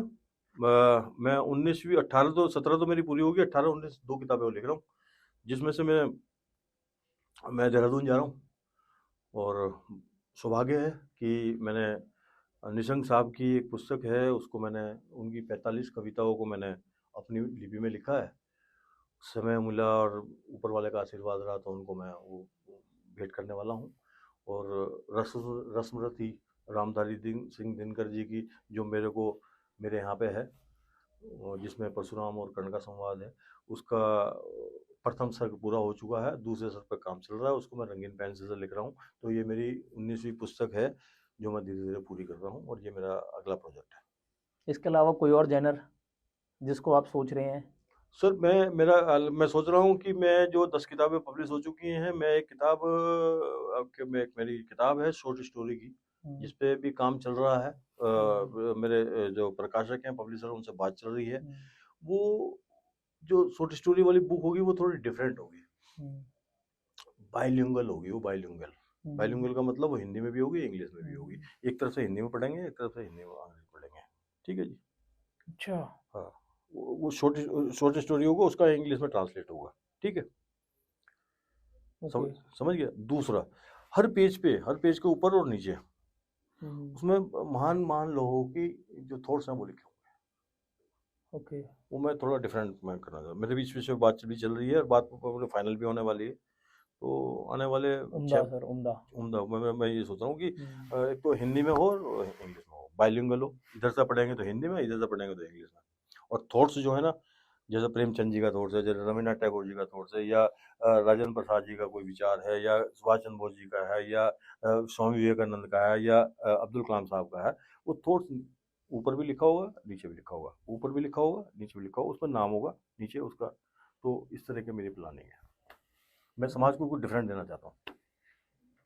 इंस्पायर कर रहे हैं आप समाज को। एक किताब के अंदर, किताब तो है ही शॉर्ट स्टोरी की, लेकिन उसके अंदर थॉट्स भी हैं। तो दो तीन चीज हिंदी में भी होगी, इंग्लिश में भी होगी, थॉट। तो एक किताब के अंदर 3 चीज मिल जाएंगे आपको। इंतजार रहेगा सर। बिल्कुल रहेगा सर, हम भी पढ़ेंगे सर। बिल्कुल सर, बिल्कुल काम चल रहा है उस पर मेरा। ग्रेट बिल्कुल ग्रेट ग्रेट ग्रेट हाँ ग्रेट। आजकल की टेक्नोलॉजी का राइटिंग पे क्या असर है? सर, आज की टेक्नोलॉजी ने तो कमाल ही कर दिया है। आप इसको इंटीग्रेट करना चाहोगे अपनी अगली हाँ राइटिंग बिल्कुल में या बिल्कुल। आज आने वाले देखो, टाइम आज में? आज सोशल मीडिया की वजह से आप जूम पे बैठते हैं, हम्म, आप स्ट्रीम यार्ड पे बैठते हैं। हम्म, एक आदमी मुंबई का है, एक आदमी पटना का है, एक आदमी पटियाला का है, एक आदमी ग्रेटर नोएडा का है। चारों लोग इकट्ठे हो गए, अपनी मन की बात रख दी। तो टेक्नोलॉजी वाकई में गजब का काम कर रही है। लेकिन एक जगह एक शब्द है ना, मैंने बोला ना, एंथोलॉजी में कॉपी पेस्ट का। यार दोस्तों, अगर एंथोलॉजी लिख रहे हो, एडिट करके पब्लिश करो, कॉपी पेस्ट मत करो। तो टेक्नोलॉजी का मेरिट्स भी हैं, डिमेरिट्स भी हैं। तो मेरिट्स की तरफ जाओ, डिमेरिट्स की मत मत जाओ। तो कुछ अच्छाई भी हैं, कुछ बुराई भी हैं। तो हम टेक्नोलॉजी को अच्छाई के रूप में इस्तेमाल करो तो बढ़िया होने वाला है। आप किसी रूप में इंटीग्रेट करना चाह रहे हैं आने वाले टाइम में अपनी जीवन शैली में, अपनी राइटिंग शैली में टेक्नोलॉजी को किसी रूप में आप इंटीग्रेट करने जा रहे हैं, यानी कि उसको जोड़ना चाह रहे हैं? कुछ मैंने है ऐसा दिमाग में, कुछ हाँ, प्लान, फ्यूचर प्लान? प्लान एक मेरा प्लान है। प्लान मैंने वो कर भी लिया, टेक्नोलॉजी से ही संभव हो पाया। ओके। जो मैंने भागवत गीता है इंग्लिश में जो उसको तो पीडीएफ में कन्वर्ट कराने की कोशिश कर रहा हूँ। क्योंकि बहुत सारे लोगों ने कहा कि पीयूष जी, आपने जो किताबें लिख दी हैं वो कहीं ना कहीं पीडीएफ में होनी चाहिए। तो ये एक बड़ा चैलेंज है। उस चैलेंज को मैंने एक्सेप्ट भी किया है और मैं पूरा नहीं कर पा रहा हूँ, क्योंकि हर चीज़ में मनी इन्वॉल्व है। पहले मैं उसको स्कैन करूँगा, नंबर वाइज पेज लिए जाएंगे, फिर उसको पीडीएफ में कन्वर्ट करूँगा। तो ये अब एक कॉपी, एक किताब जो है 351 पेज की है। तो 351 पेज को पीडीएफ में कन्वर्ट करना आसान है क्या? तो ये चैलेंजिंग है, बट मैंने एक्सेप्ट किया हुआ है इसको। इस चीज़ को मैं टेक्नोलॉजी के माध्यम से पूरा करने की कोशिश करूँगा। सर, अब आ जाते हैं हम आज के हमारे आखिरी क्वेश्चन पे। आपकी राइटिंग से यूथ को क्या सीखने को मिलता है? आप उन्हें कैसे इंस्पायर करना चाहेंगे? बिल्कुल बिल्कुल। कोरोना से पहले मैंने एक दिमाग में आया कि यार 365 थॉट्स लिखो। एक ग्रुप मैंने एक हुआ था ना, एक ग्रुप क्रिएट किया फेसबुक पे, और एक चैलेंज मैंने अपने आप से वो करा कि यार मैं 24 आवर्स में एक थॉट्स जो है ना डेली मैं उसको शेयर करूँगा। अच्छा। मेरा ड्रीम बड़ा था मेरा। लेकिन 115 थॉट्स लिखने के बाद ये काम करना बंद कर गया। एक एक चीज़ को मैं कब तक रोटेट करता रहूंगा। लोग भी कहने लगे कि यार ये थॉट्स तो तूने कल ही परसों दिया था। तो 115 थॉट्स के बाद मेरा कहा कि 365 थॉट्स तो पूरे नहीं हो पाएंगे। 115 पे मैंने स्टॉप कर दिया कि यहीं रुक दो। फिर मैंने कहा ये 115 जो मैंने लिखे हैं यार, ये बड़े काम किया, इनको किताब के रूप में पब्लिश करो। मैं पब्लिशर से बात करी, पब्लिशर कहने लगा मेरे साथ, पीयूष जी ये कैसी किताब है आपकी? अरे भाई, छपवाने वाला मैं हूँ, तुझे छापने वाला तू है, मैं अच्छा ही छपवाऊंगा अपने हिसाब से। कहने लगे सर जैसे आपकी मर्जी है। उसको मैंने भेज दिया, मैंने थॉट्स लिखे, मैंने उसको पीडीएफ भेज दी। सब कुछ फाइनलाइज हो गया, एग्रीमेंट हो गया, ये सब कुछ हो गया, कॉपीराइट वगैरह जो भी, अमेजन पे जाना, फ्लिपकार्ट पे जाना, गूगल लिस्ट पे जाना है, गूगल पे जाना है, सब हो गया। अब मेरे से कहने लगे पीयूष जी इस किताब का नाम तो बता दो क्या है। मेरा काम करने का थोड़ा डिफरेंट तरीका। उसने आज फ़ोन किया मेरे को, और सर कल शाम तक 24 घंटे का समय आपके पास। 15 दिन लगा दिया था मैंने। 18 नाम लिखे मैंने। 18 नाम में से मैंने आज फिर 24 घंटे बाद फ़ोन आया, पीयूष जी क्या नाम है? अभी दे रहा हूँ, रुक जाओ थोड़ी देर में। रात को फिर मैं गोल हो गया। 18 में से 15 नाम सेलेक्ट कर लिया, 3 नाम हटा दिया। फिर सुबह फोन पीयूष जी दिया नहीं, मैंने अभी शाम तक दे दूंगा। 15 में से 3 नाम फिर गायब कर दिए, 12 रह गया। 12 में से 3 नाम गायब कर दिए, 9 रह गया। 9 में से 2 नाम गायब कर दिए, 7 रह गए। 7 में से 2 नाम गायब कर दिए, 5 रह गए। ये मैंने उसके टाइटल रखे थे नाम किताब के। समझ गया। अब 7 में से 2 हटा दिए, 5 रह गए। 5 में से 3 हटा दिए, सब 2 रह गए। पब्लिशर का डेली फोन आ रहा था, 15 दिन लग गए इस चीज़ में। जब मैंने किताब का नाम रखा तो मैंने कहा यार ये किताब का नाम सही रहेगा नहीं रहेगा। मैं सर वो किताब का जब नाम रख दिया तो मेरा एक ऊपर कमरा है, उस कमरे में गया, उस कमरे में जा कर के मैं उस किताब का नाम 15-20 बार सोचना तो पड़ेगा ही, सोचना तो पड़ेगा ही, सोचना तो पड़ेगा ही, ये मैंने हवा में वाइब्रेट किया। मेरे को पॉजिटिव आनी शुरू होगी। मैंने उसको बोला, रात को ही मैंने 10-11 बजे फ़ोन करा कि मेरी किताब का नाम सोचना तो पड़ेगा ही। कहने लगा सर यूँ कैसा नाम है? मैंने कहा किताब मेरी, कवर मेरा, तो आपको सोचना तो तो पड़ेगा ही। टाइटल भी मेरा ही होगा। कहने लगा जो सर कह रहे हो हम वही कर दे रहे हैं। हो गया सर। आज की डेट में ये है कि लोगों ने मेरे जो नाम है ना, मैंने पीयूष नहीं लिख रखा, उसने लिखा हुआ सोचना तो पड़ेगा ही। क्या बात है। और कुछ लोगों को बताऊँ क्या लिखा हुआ? मेरे पीछे जो है नंबर 007 है। मेरे बात है। सोनीपत के बहुत सारे फ्रेंड हैं, उन्होंने बताऊँ क्या नाम ले रखा? James bond. मैंने एक दिन देख लिया अचानक, मैंने कहा यार ये तो नाम, मैं बैठा हुआ वहाँ देख रहा, मैंने देखा नाम क्या, अरे मैंने कहा यार ये जेम्स बॉन्ड क्यों ले रखा? कहने लगा यार पीयूष तुम्हारे फोन का नंबर 007 है इसलिए जेम्स बॉन्ड है। मैंने कहा यार गजब यार, तू भी यार गजब का ही आदमी है। तो उसमें से मैंने थॉट्स लिख के कुछ थॉट्स आपके साथ शेयर कर रहा हूँ सर। सौभाग्य होगा हमारा। किताब के रूप में आ गया, वो सब हो गया। मैं बड़ा खुश, अमेजन पे आया, अमेजन ने उसको बहुत जगह पब्लिश, बहुत जगह वो किया उसको। कुछ थॉट्स आपके साथ शेयर कर रहा हूँ। पहला थॉट्स तो मैंने 2 थॉट्स मेरे अलग हैं और मेरे 5-7 अलग हैं। तो पूरी दुनिया नतीजे को सलाम करती है, दोस्त प्रयास करने वालों कभी हार नहीं होती है, ये मेरा ही अपना है। दूसरा, सपने मेरे अपने और आप अपनों के अपने, अपने सपने पूरे कर लो, क्योंकि सपने आपके अपने हैं और आपके सपने आपके मम्मी पापा के सपने हैं। और सपने देखने के भगवान पैसे नहीं ले रहा और सोचने के पैसे ले रहा है। इसलिए अच्छे सपने और अच्छी सोच के साथ अपनी ज़िंदगी को, उन सपनों को यहाँ लगाओ और उन सपनों को यहाँ से पूरा कर दो, क्या बात क्योंकि है। ज़िंदगी मिलेगी ना दोबारा। अगला तौर से सब, फल की इच्छा रखने वाले फूल नहीं तोड़ते। फल की इच्छा रखने वाले फूल नहीं तोड़ लोगे। अगर फूल तोड़ लोगे तो फल कैसे मिलेगा? जब फल नहीं मिलेगा तो सफल कैसे होगे? अगला है दोस्त, जिंदगी को अगर जीना है जीने चढ़ने पड़ेंगे। जिंदगी को अगर जीना है जीने चढ़ने पड़ेंगे। 3 चीज याद रखना दोस्त, जिंदगी में 3 चीज याद रखना, नीति, नियम और नियत। अगर आपकी काम करने की नियत है, सफलता के दरवाजे आपके सामने हैं। टालने से जिंदगी बिल्कुल भी चलने वाली नहीं है। कब तक टालोगे दोस्त जिंदगी को? 14 है, चुनौतियों की चिंता मत करो, चिंतन करो, क्योंकि चुनौतियां किसी न किसी रूप में आपके साथ चल रही हैं। 5वां है, अगर जिंदगी को अगर किसी का सहारा लेके जियोगे, एक दिन हारा हुआ महसूस करोगे। और आखिर में है जो बड़ा ही फेवरेट है, जो पूरी दुनिया के सामने बोलता हूँ और 2-3 दिन बाद मैं इसको पूरे मन से बोलने वाला हूँ। मैं एक दिया हूँ, मेरा काम है चमकना। मैं एक दिया हूँ, मेरा काम है चमकना। हो सकता है मेरी रोशनी कम हो, लेकिन दोस्त दिखाई बहुत दूर से देगा।